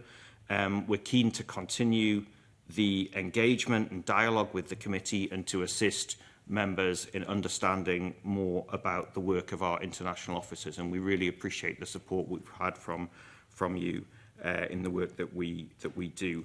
Our offices remain really small, and we think that they deliver disproportionately to their cost, which is less than 0.02% of Scottish Government's overall resource spending plans. The annual report this year covers much more than just the work of our teams, but looks at the delivery of the international strategy overall. Much of that is relevant to our work. Many of us have a focus on renewable energy and the green transition, for example, and of course trade and investment in our day-to-day work. And all of us are involved in work engaging the Scottish diaspora in support of the Scottish Connections framework. But as I said earlier, there are other areas where there might be less overlap with our teams, such as development programmes with partner countries in Africa and Asia. And if we're unable to answer those questions, we, of course, will be able to get any additional information which the committee would find helpful. But we might need to send that afterwards. I hope that's okay. I'll stop there. Thank you. Okay, thank you very much for that opening statement. If I could just move to question. The annual report says that Scotland House enjoys a strong reputation in Brussels. It uses its presence at the heart of Europe to European district to promote Scotland's aims, develop strong and enduring partnerships with the EU institution and others in Brussels. So we certainly have visited Scotland House and supported the committee on our trips to Brussels and presented our TCA report. You also mentioned the priorities of reputation, influence and relationships. So the Scottish Government has quite different views about how they would like to engage with Europe in particular. Post-Brexit, we would like stronger integration, reintroduction of youth mobility and these areas. How does Scotland House articulate those views that are distinct from the UK Government? And I'll come to you first, Nick, and then come to Catherine, if that's okay. Yes, of course, and it's a really good question, Convener. So, as I think you know, I worked on the other side of the roundabout for the UK mission before I came across to Scotland House. And it is definitely true that when I walked across the road, my reputation in Brussels went up by quite a lot. This was a few years ago, but it went up by quite a lot, and the sort of access I was able to get went up by quite a lot. But the objectives that the UK government has in its reset, which is a part of our work, because a part of our work is also to follow and look at what the EU does that's not connected with its relationship with the UK. But the aims that the UK government has on its reset are aims that are shared by Scottish government. I think we would want to be more ambitious, but the decision that ministers have come to and that we follow is that we should be supportive of the UK government's aims to improve their relationship with the European Union. And we think we're quite able to do that. We published ahead of the summit last May 7 Scottish Government position papers, which were all shared with the UK government in advance and discussed with the UK government in advance. So there was sort of no surprises for the UK government colleagues in that work. And I think they found them helpful. I think that the outcomes of that summit covered a lot of the areas that we had prioritised, which I think, again, to be fair to my former colleagues on the other side of the roundabout, shows they listened to us, which is good.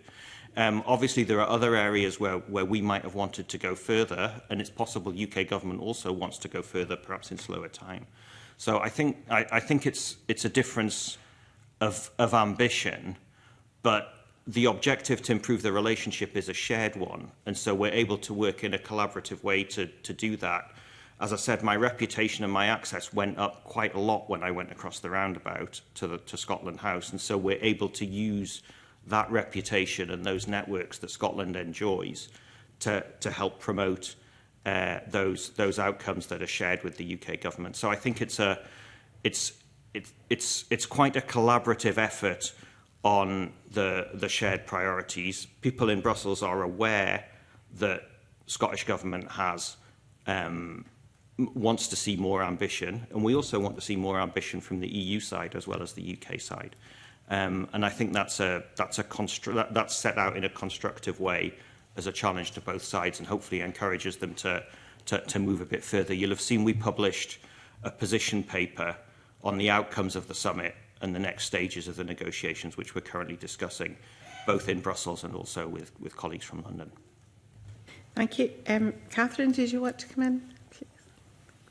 Thank you, Convener. And yeah, it's a really pertinent question in the geography I'm working in, so in Germany. So I think it's fair to say that Germany took Brexit extremely hard. And for my predecessors who established this office, I think there was definitely a differential advantage that I don't think they even had to seek, that occurred naturally through the quite widespread knowledge in Germany that Scotland's voting position on Brexit had been a bit different from what was going on in the rest of the UK.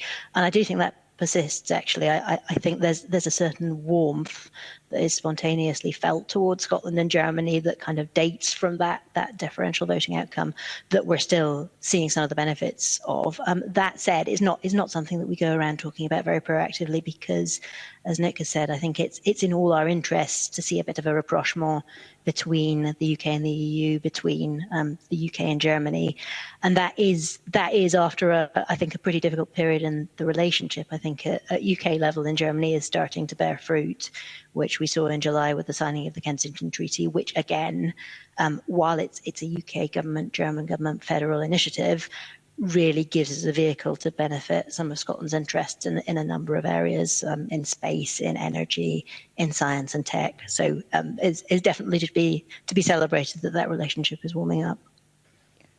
And John, I just wonder if you could sort of explain to us how Scotland is viewed in your Canada office, or is it viewed differently from the UK? What do you see different? Good morning, Convener. Good morning to the committee, and greetings from a snowy Ottawa. Scotland is in Canada's DNA. Of the 40 million Canadians, about 4 to 5 million claim Scottish heritage. So we are viewed incredibly affectionately here. We're viewed as family. And one of the great challenges for myself and my colleagues is trying to figure out the tangible outcomes from that wall of affection that you meet wherever you go. Like Nick, I used to be a diplomat for the UK. I used to be in the FCDO, and this is my first job for the Scottish Government. And it's a real marked difference to be in Canada as a Scot and never ever have a negative experience anywhere. You're constantly welcomed. But as I say, the real art and the real challenge is, okay, taking that affection and turning it into tangible outcomes. Thank you very much. I want to move to questions from the committee. I'll bring in Mr Brown first. Thanks very much, and good morning to the panel. First of all, in relation to Canada, I think my single greatest achievement in my less than illustrious career as a minister was having haggis put back on sale in Canada some years ago, albeit slightly modified, and we've still got to crack the US market. But I wonder if, as part of North America, you are making plans, substantial plans for the World Cup. I mean, there is a potential that Scotland could be based in Canada, but whether it is or not, if you look at what was done in Germany by the international office there, it started from the draw right the way through to where it always ends for Scotland, the group stage. But this surely produces a fantastic opportunity, and I just wonder if you can say anything about what preparations are in train so far. Thank you for the question. It's hugely relevant. Of course, it's fantastic news that Scotland will be coming to North America, whether they play, the group games in Canada or the US or Mexico, wherever it is. It's a huge opportunity. The Scottish Government have been planning for this for a long time.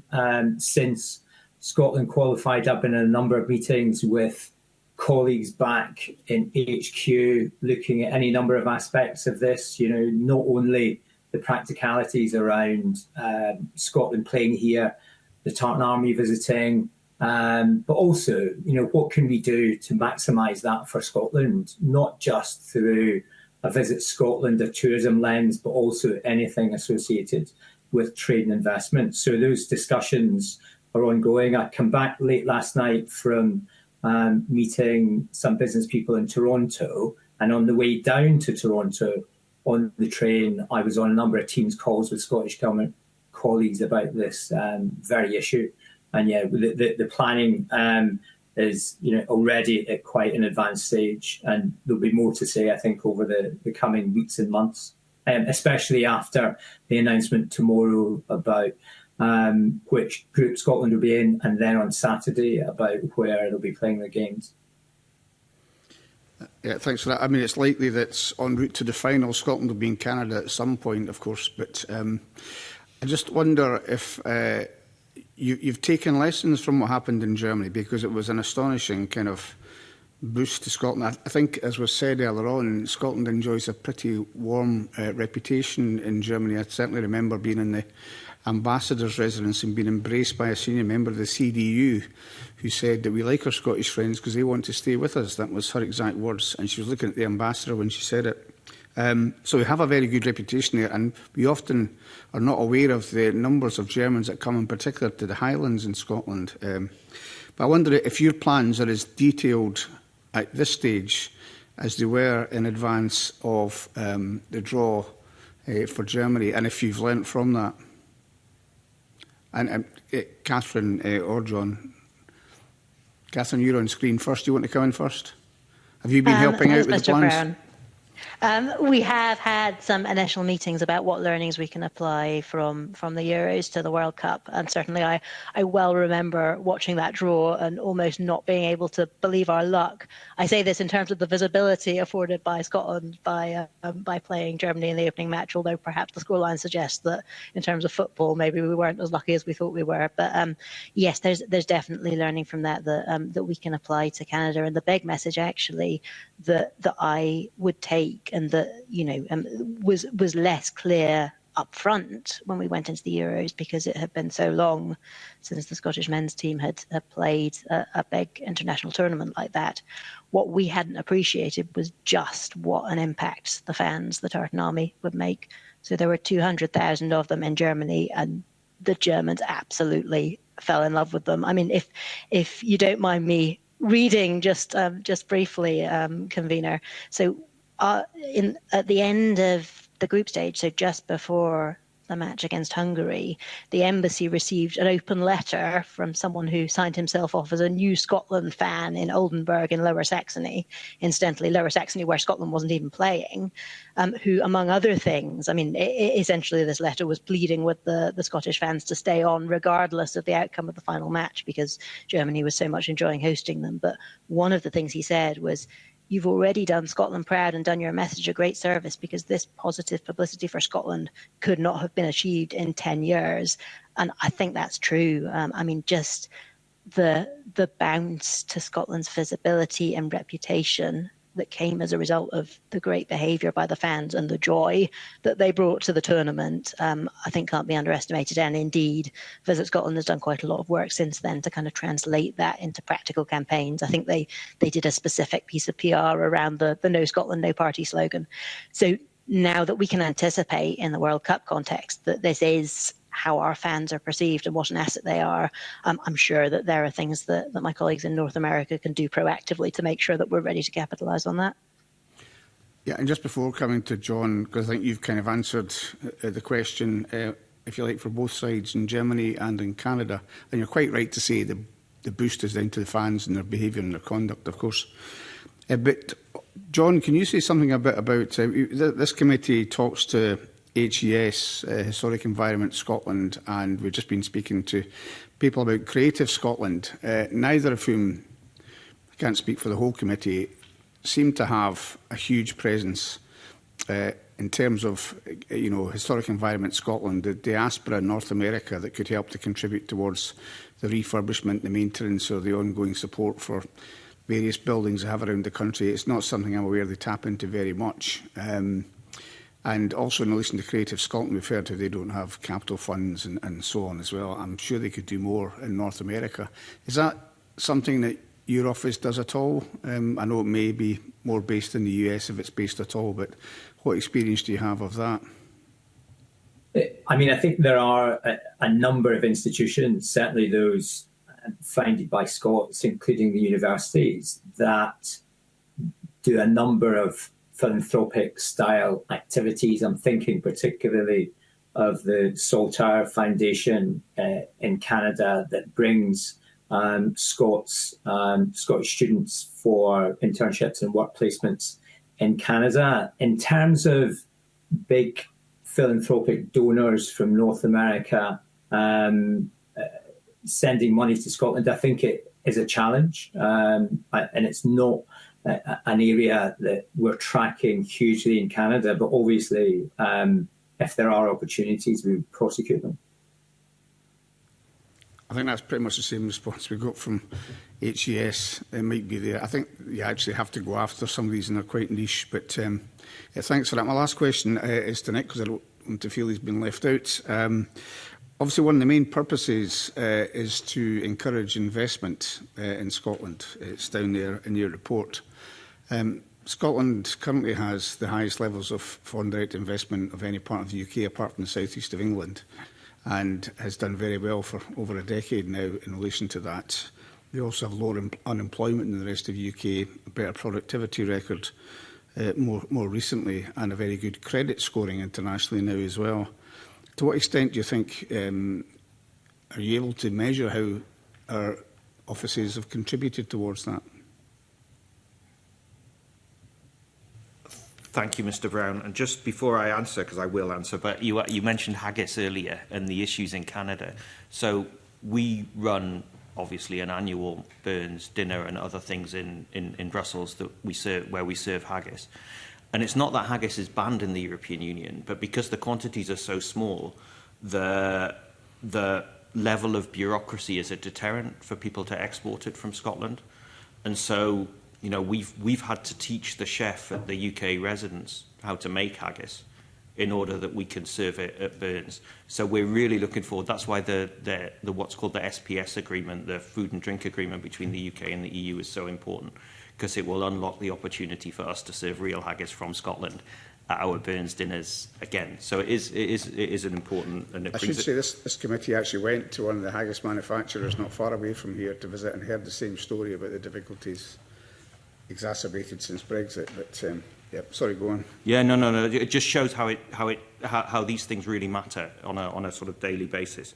So you asked about measuring the impact on trade and investment, and I would say that the other officers who have SDI people working in them are able to do this pretty clearly. They're able to track investments that go into Scotland as a result of the work of those officers, and you'll see some of the numbers in the annual report.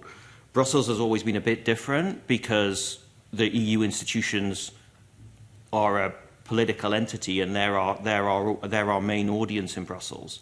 But we've actually started to expand into the trade and investment area.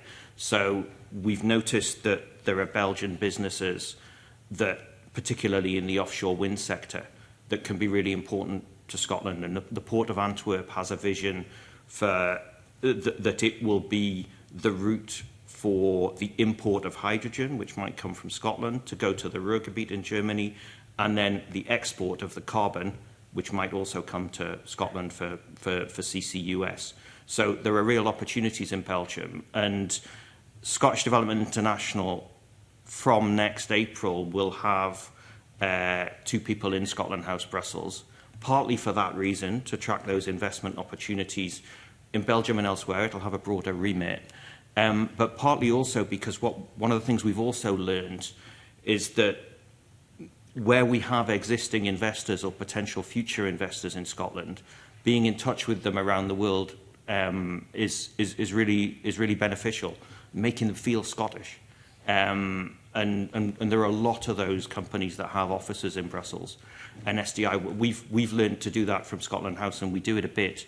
But SDI will be much better at that, and much better at providing the business intelligence about those opportunities. So we're really excited about that, and taking our trade and investment work to the next level. But as I say, the other officers are able to give you chapter and verse about numbers of investments, pounds, shillings and pence and jobs that they've created in Scotland, and we will try and get better at that in Brussels as well. That's great. Thanks very much. Thank you. Can I please have no more speculation that Scotland might get out in the group stages of the World Cup in this session? Thank you. Mr Harvey. I promise not to talk about football, convener. I'm probably the only member of the committee who can be trusted on that.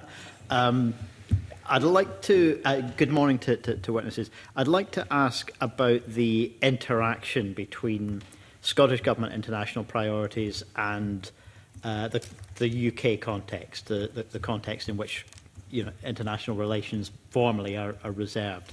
I'm aware that some aspects of that are better put to politicians, but for colleagues who are here, I'd like to understand the level of discretion to which Scotland's international offices can manage those tensions, or whether they've come up, rather than necessarily getting into the politics of it.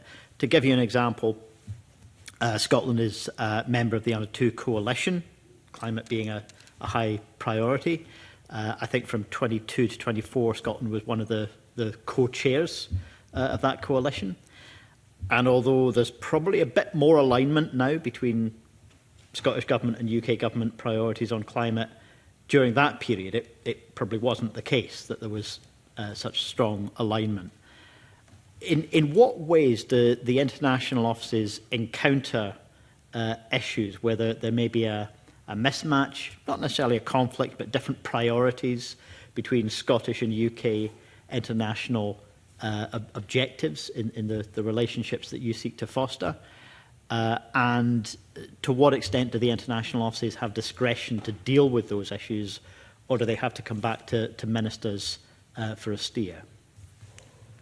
Okay, thank you, Mr. Harvey. That's a really, really interesting question. And on the SDI ones, John and Catherine will be better placed to answer. So Under 2 Coalition, we've hosted in Scotland House in Brussels ministerial meetings of Under 2 Coalition. And we've never had an issue with UK government on doing that. And they've never, I mean, that we kind of stay in our lane. So we talk about the Under 2 Coalition and climate and things that Scottish Government is perfectly entitled to have a view on, but we've never had an issue with UK Government on anything that we've done in that area. I suppose when I raised that specific example, I was conscious that, for example, Scotland, Wales and Northern Ireland are members of the coalition, but it's not just that there's no entity that could join, England could join as a nation, but even at city or regional level, there's no membership from other parts, from within England of the coalition. And I think they'd definitely be welcome. Yeah, no. So it's an important example. I mean, in my current position, there's a DBT team that works to Belgium, and obviously we don't yet have SDI officials. We're able to work quite closely with DBT. What I would say in my experience with DBT, the Department of Business and Trade on the UK side, is they're really good at knowing the opportunities in the markets that they serve. So they're really good at knowing the opportunities in whether it's Germany or Belgium or Canada or wherever it is. They're a bit less good about knowing the strengths in the home market. That's my experience of them, and SDI are better at that. I think Scotland is just a better size where you can know what the emerging, future companies are going to be, and where the future opportunities are going to be, and where the future companies are going to come from that are going to internationalise. And so there's a real synergy between what SDI do and what DBT do, which, when it works, is really impactful. This point, thank you. Catherine, can you hear us? Yeah. Do you want to I missed a bit of that, convener, but yes, I was hoping to come in. So if that's an invitation to come in, then I will happily take it. I mean, I think there are areas where Scotland does things particularly well. I mean, I think of the example you raised, Mr. Harvey, the Under 2 coalition. I mean, clearly Scotland's goal to achieve net zero is 5 years in advance of the rest of the UK. So, that's an area where we can be particularly proud at the pace and the leadership with which we're taking that forward.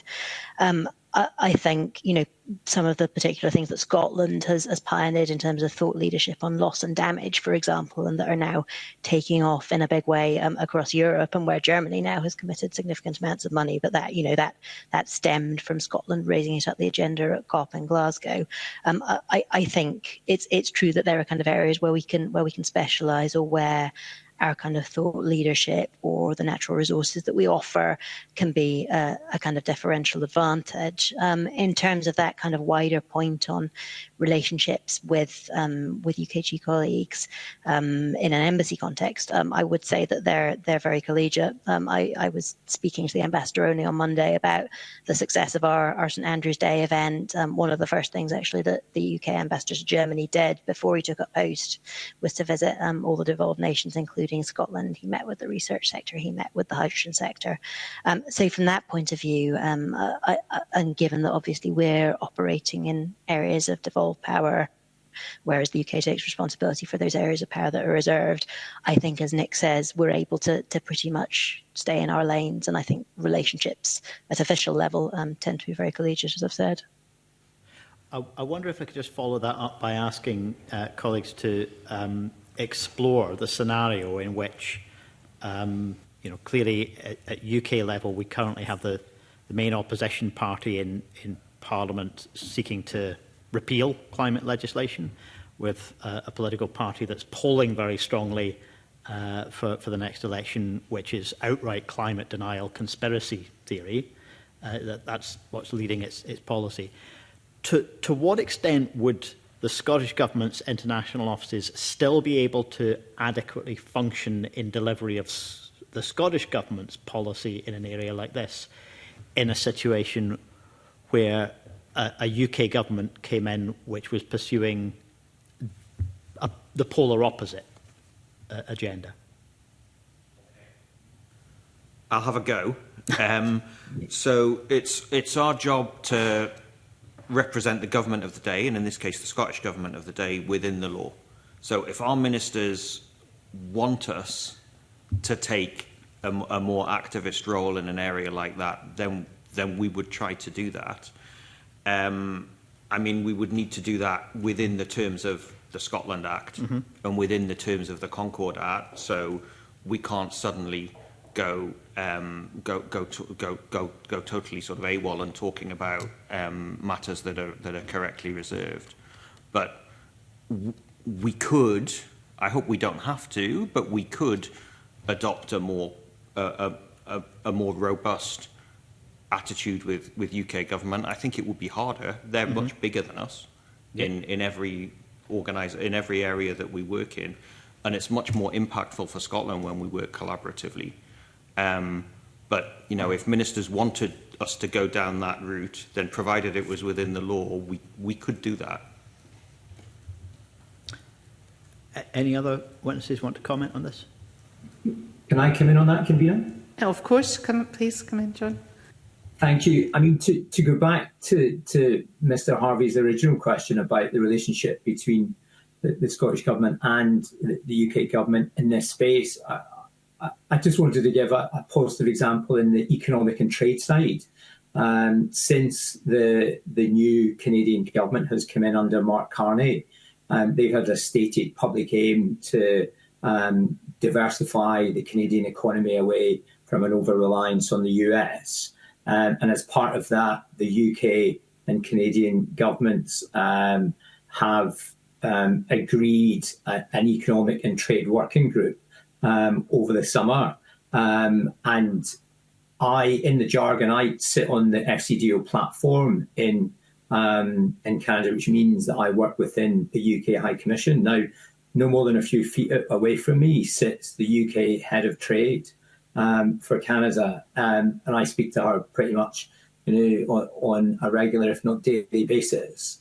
And she's ensuring that not only are they looking at this through, a Whitehall lens, but also she's bringing in the views not just of me from a Scottish perspective, but also our devolved government colleagues that are also in Canada, from the Welsh Government and the Northern Irish Government. So there is a good level of cooperation there in terms of important issues with real outcomes for the Scottish economy.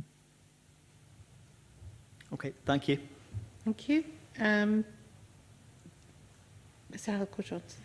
Thank you very much. Good morning to the panel. I suppose it's just before I start, there was a kind of start. I think Patrick Harvey's first question was about the role you do in the relationship with government, and obviously your role as officers is to promote the Scottish Government's priorities, objectives, and obviously Scotland's interest abroad. But also looking at today's evidence session or session that we've had, what kind of guidance did you get, or did you get any guidance from the government on what areas to promote to kind of domestic audience, or us here today, and some of the kind of areas of government priorities? If I can come to you first, Nick. Absolutely, yeah. Thank you, Mr Halker-Johnson. So I suppose our audience is primarily the audience overseas, not the domestic audience. Mm-hmm. And ministers would typically, and people in Scotland would typically speak for us towards the domestic audience. But we work very directly for Scotland's domestic priorities, mm-hmm. Whether they are the First Minister's 4 priorities, or whether they are in terms of the international strategy, the 3 themes that I set out earlier. So, I mean, we're not doing anything different to that. We're not doing anything different to what we say. And we're certainly following Scottish Government's domestic priorities. But our sort of comms audience is really the audience in our posts. That doesn't mean that people in Scotland don't read our LinkedIn material. Mm-hmm. I know that the Cabinet Secretary is an avid follower of our Twitter feed, which is great. So he sees the things that we do and the events that we hold. But the target audience for what we do is in our case people in Brussels, okay, in the EU institutions, and to a lesser extent in the member states. I mean, some of us here may argue that the Cabinet Secretary would be better with his attention on certain other issues that we've been covering today and in previous weeks. But I probably didn't really kind of make it clear. I mean, ahead of this session coming in here, were you steered at all by government or government officials in terms of some of the areas that you should be focusing on? So I've got this pack in front of me, which has the international strategy in it. It has the report that was sent to the committee that we contributed to about subnational diplomacy. It has the National Outcomes Framework and the report that this committee did on the National Outcomes Framework. It has the report that you did into your inquiry into Scottish Government's international work. And it has the previous evidence sessions that other heads of international office have given here. So that was the material I was given by officials at home to prepare for this session. In addition, I had a couple of meetings with colleagues that work in the Scottish Government with this committee to try to make sure that we were well briefed on the matters that members of this committee have been raising in this committee and also in Parliament more generally, so that we're in a position to respond to the issues that you raise. But we haven't kind of been told, you've got to say this. Yeah. It's not a sort of Peter Mandelson style. This is your line. Thank you very much. Sorry. On the question before, sorry. Right. Thank you. Yeah, I'll be brief because I think the discussion's moving on. But yeah, I mean, just to supplement what Nick said, I mean, in terms of our comms, our audience obviously is an international one rather than a domestic one. In terms of the impact we're endeavouring to have, that is very squarely targeted at Scotland domestically. And in terms of, how that's governed in practice, I mean, we're led by the First Minister's 4 priorities, particularly in my geography, on what we can do on climate and what we can do on economy. Within that, there's a degree of trust vested in us to kind of assess and analyse where we can get, so to speak, most bang for Scotland's buck within those geographies, which informs our business planning, which then gets signed off via our network management team at senior civil service level. So that guides what we're doing day to day in country. Thank you for that. Catherine? I think John wants in as well. Sorry. Yeah, so I was only going to add on top of what Kathleen and Nick had said that I think any diplomat anywhere in the world, they're always looking to draw that thread between what they're doing and the domestic relevance. I mean, for me, sitting in Canada, it's absolutely in the economic growth space and the trading and investment relationship between Scotland and Canada. Canadian pension funds now own Glasgow and Aberdeen airports. Canadian pension funds owns a significant proportion of the electricity grid in Scotland. So the relationship with those funds that I speak to and colleagues back in Scotland speak to, that's absolutely relevant for economic growth in Scotland. And I think that's one of the key messages that we would always want to put across in terms of domestic relevance for what we're doing in the international space. Okay, thank you for that. Nick, if I can come back to you. I mean, you talk about, obviously, you represent the government of the day, and depending on the desires of the government of the day, there could be a more activist or more perhaps proactive role. Obviously, one of the Scottish government's priorities, albeit maybe not one of the people's priorities, is another referendum on independence. So can I ask this question? How does that fit in with the work you do? How is that a driver? Is that something that, again, officials or the Scottish Government directly have promoted to you or asked you to push? Or is it something that, where does it fit within your day job, as it were? So I'll give you the formal answer, which is that Constitution is reserved, and so independence is not an issue that the Scotland House in Brussels pushes, and we don't. So I don't run events on independence. We don't go around talking about it. That doesn't mean we're not asked about it. Mm-hmm. And when we're asked about it, we try to give, factual responses and clear responses. But I mean, it isn't a huge part of what we do. I mean, we have there are, I suppose, to be effective in Brussels and to be impactful in Brussels, you need to focus on the issues that matter to the European Union, because that's what people are doing on a day-to-day basis. They're stuck in working groups, and I've done it myself previously, arguing about Article 12 of whatever it is directive that they're talking about. So if we're wanting to get a Scottish priority, whether it's in the growth economy space or whether it's in the net zero climate space, we need to keep at it. We need to be present. We need to keep talking about it. And we also need expertise.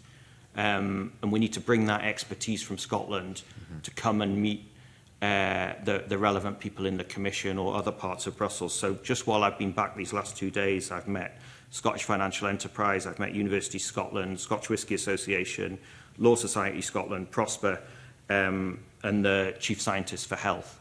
And those are all key Scottish Government priorities that we use in Brussels. And we're pretty busy doing that. And those are the areas where we have the most impact for the Scottish Government and for the domestic priorities that the Scottish Government pushes. So that's where we focus. So on the independence side, it's kind of more reacting to questions, but it's not necessarily something that's on the agenda for the conversations you're having. We don't do anything proactively to promote independence. We are asked about it sometimes. Can I just ask, because of an area or an issue that's very important to my region is fishing, and there's obviously a kind of relationship with the EU on fishing matters that we're seeing at the moment. Do you have discussions with European colleagues on that? How do you work with the UK government on what is a very important issue? And a very important issue for Scotland, where Scotland has a huge fishing industry, including as a proportion of the UK. So we're disproportionately important in that for UK government. I think UK government involves us in the fishing, sort of the annual fishing negotiations.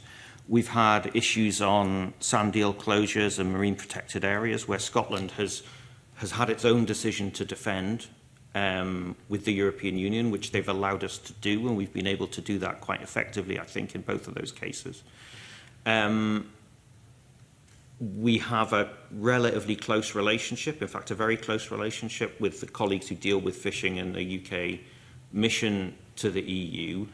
But I think that has to be founded on an understanding on their side that if you look at the UK economy, and Scotland is a certain proportion of the UK economy, but if you look at the fishing sector, Scotland is a much bigger proportion, and therefore we feel we should have more influence in policy in that area, and we sort of encourage our UK government colleagues to make sure that they take that properly into account. And following from the kind of previous point, you said you're not looking proactive. I mean, obviously the Scottish Government's position is that Scotland should have more of a role in that, and ultimately in the future a full role in that, but within Europe, within the CFP, there haven't been any conversations that you've had in relation to a future CFP membership of the Common Fisheries Policies.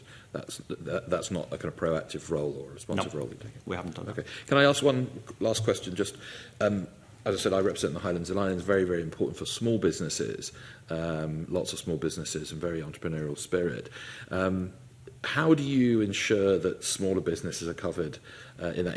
Is that through the existing bodies that you're working within in Scotland to make sure they're covered? Because obviously we often see larger companies, big deals, that sort of thing. But actually, those small businesses are really important in terms of growth for our sector as well, our area as well. So how do you make sure they're covered? Yes, it definitely is. So again, on the UK-EU side, they have something called a domestic advisory group, which includes a number of these bodies, and we try to make sure that Scotland is properly represented in there.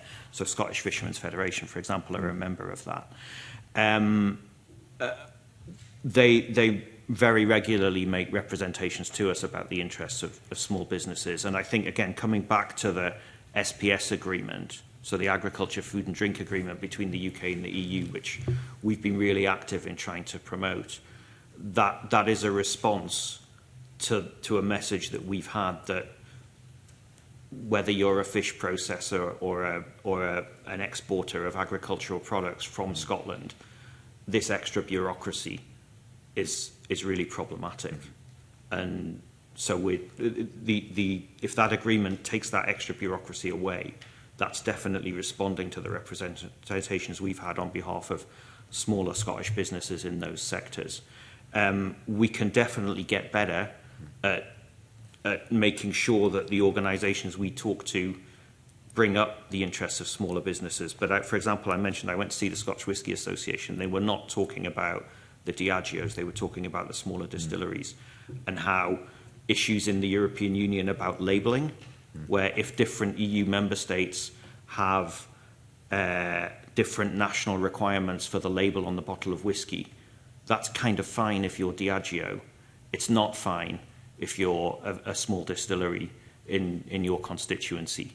And so that's an area where we're trying to be active in making sure that the EU single market holds up and again, in the interests of those smaller players in Scotland. And Scotch Whisky Association were pretty strong in telling me we have to do more on that area, so we will do.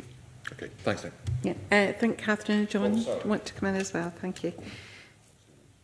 Yeah, just briefly, I would say within Germany, thinking of the Highlands and Islands area, it disproportionately punches above its weight in terms of visibility in Germany because of some of what's on offer there and its interest to the German market. So this autumn we led 3 actually back-to-back economy missions, 2 on energy and 1 on space. And in all 3 of those, Highlands and Islands businesses and small businesses were prominent players on the space side, because obviously there's this prospect of vertical launch from Scottish soil, which is of great interest to Germany, and on the energy side because places like Shetland obviously have these nascent offers both on hydrogen, well-established offers on offshore wind, and also potentially on carbon capture and storage. So it's writ large in the German context. John?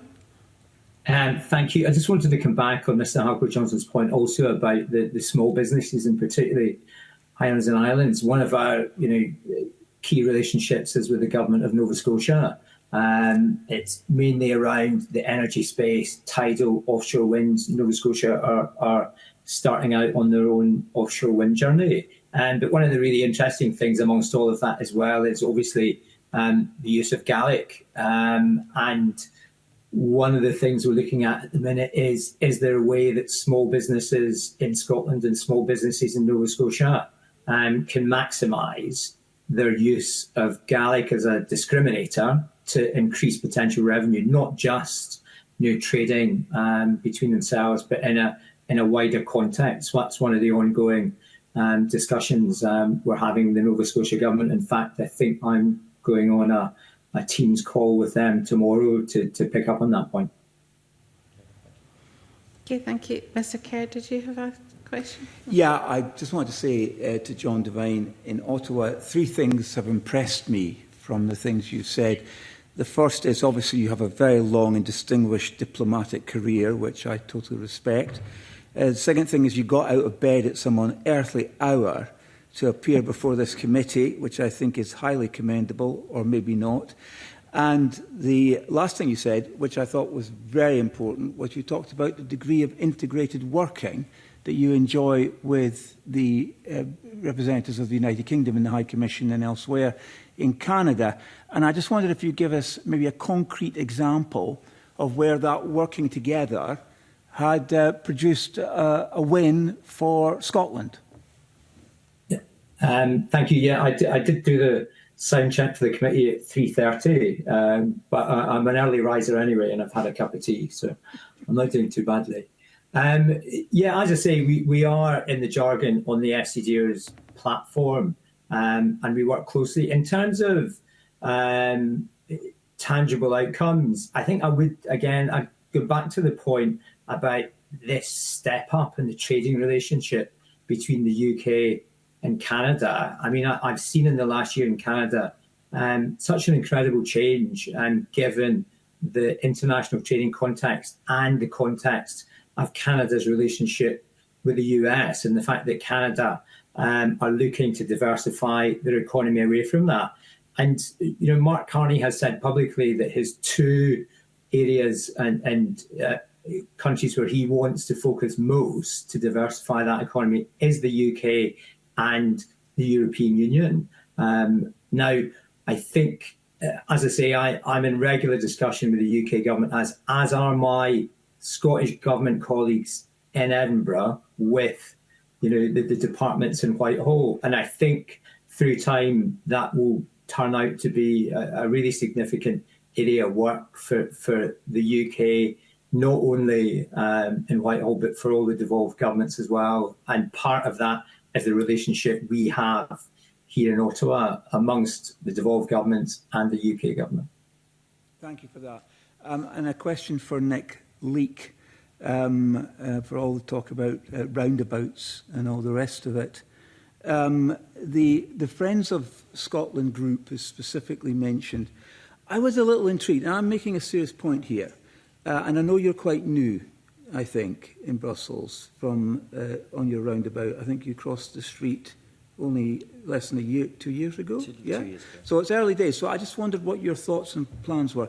Currently, the Friends of Scotland group, and I do believe that the influence of diplomatic efforts, particularly creating friends for Scotland, is an important thing to do. The Friends of Scotland group in Scottish Parliament, out of 720 MEPs, has only got 23 members. Now, that isn't even 1 per member of the European Union. Maybe you can tell us what you're going to do to change that so that we can have more Friends of Scotland in the Friends of Scotland group. Okay. So, first of all, the Friends of Scotland group, I mean, it's not a particularly different size to other similar groups. So we're not smaller or bigger than others. We want to be bigger, though, right? And it's worth noting that the European Parliament held elections 18 months ago, and every election in the European Parliament, around a third of MEPs change. So we will lose members of the Friends of Scotland group as well. That said, we'd be delighted to have more, but I think that the 23 members is quite a manageable group. It means that we're able to genuinely respond to the interest that these people have, and some of them are particularly influential. So David McAllister is the chair of the Foreign Affairs and Trade Committee in the European Parliament. So it's a nice. You're quite happy with 23 then? Well, I mean, I thought I was going to hear some great plan about how we were going to increase it to at least the number of member countries of the European Union. I mean, we always, when we meet MEPs who have an affinity with Scotland or an interest in Scotland, we always encourage them to join. Okay. But I mean, it's not like we set a target for a particular number that we're Right. aiming Okay. Thank you, Kavina. Thank you. Can I ask a final question, as I think we've exhausted questions from the committee members? Scotland's just produced, or the Scottish Government's just produced its new space strategy, and this is seen like a key growth area, potentially in Scotland, obviously of interest to my Deputy Convener, given that it's likely to involve Shetland and Orkney in some of the spaceports that might be planned.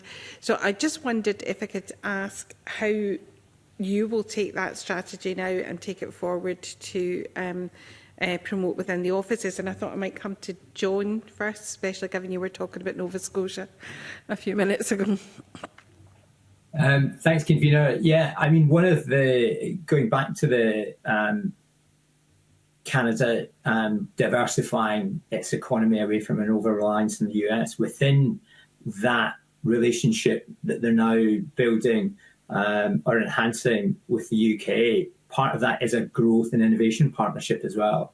And there's definitely a role for the Scottish space sector, particularly around Strathclyde University and elsewhere, for us to be promoting as part of that, yes.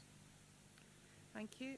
Catherine, you want to come in? So it's an area where there is an awful lot of potential to work together with Germany, and indeed the German government has just committed 35 billion euros of funding to space projects over the next 10 years. So we're already, as you can imagine, leaping into action on that. Actually, 2 weeks ago, Aviaspace Bremen in Bremen, which is one of Germany's 3 major space clusters, signed an MOU with Space Scotland, and I've already made mention of the space.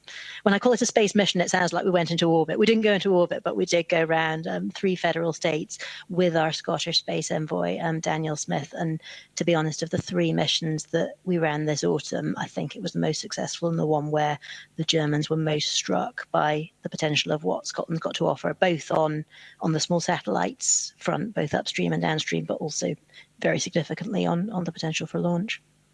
Thank you. Nick? Yeah, so we've had Daniel Smith. He's a busy man. We've had Daniel Smith visit Brussels as well, and it was really valuable and really useful. And I think that people are struck by the opportunities that Scotland presents, partly because of the geography that we have, but also because of the fact that our space sector goes all the way through from research in the universities through to building satellites in Glasgow, through to the launch sites, through to there's even a rocket manufacturer. So we really have every aspect of it. I think it's a new area of policy which is developing, and therefore learning and sharing with others is really valuable. And it's one of the things we've lost a little bit from Brexit, because when we used to go to working groups, it's not just the content of the working group that's interesting, but also you come out and you have a beer with the Germans and you learn about what they're doing, and you have a glass of wine with the French and you learn about what they're doing, and a coffee with the Italians and learn about what they're doing. And we've lost a bit of that. And so getting the space envoy to come to Brussels, and I mean, we didn't make him drink beer, wine and coffee all at the same time, but to meet counterparts and share that expertise and share what we're doing. And they were quite struck and quite impressed by what we're doing. And I think it will open up real opportunities, which might not come through Brussels, they might come elsewhere, but that's all right too, because Brussels has not just the institutions, but also 27 member states, and also a number of what they call third countries, which are also have strong representation in Brussels. We think we can be quite a good gateway to Asia, for example. So there's a lot in there, and a lot that we're going to be pursuing in the coming sort of years. Okay, I think that concludes the session this morning. We'll now move into private session. We have a further agenda item, so a 5-minute comfort break, please. Thanks.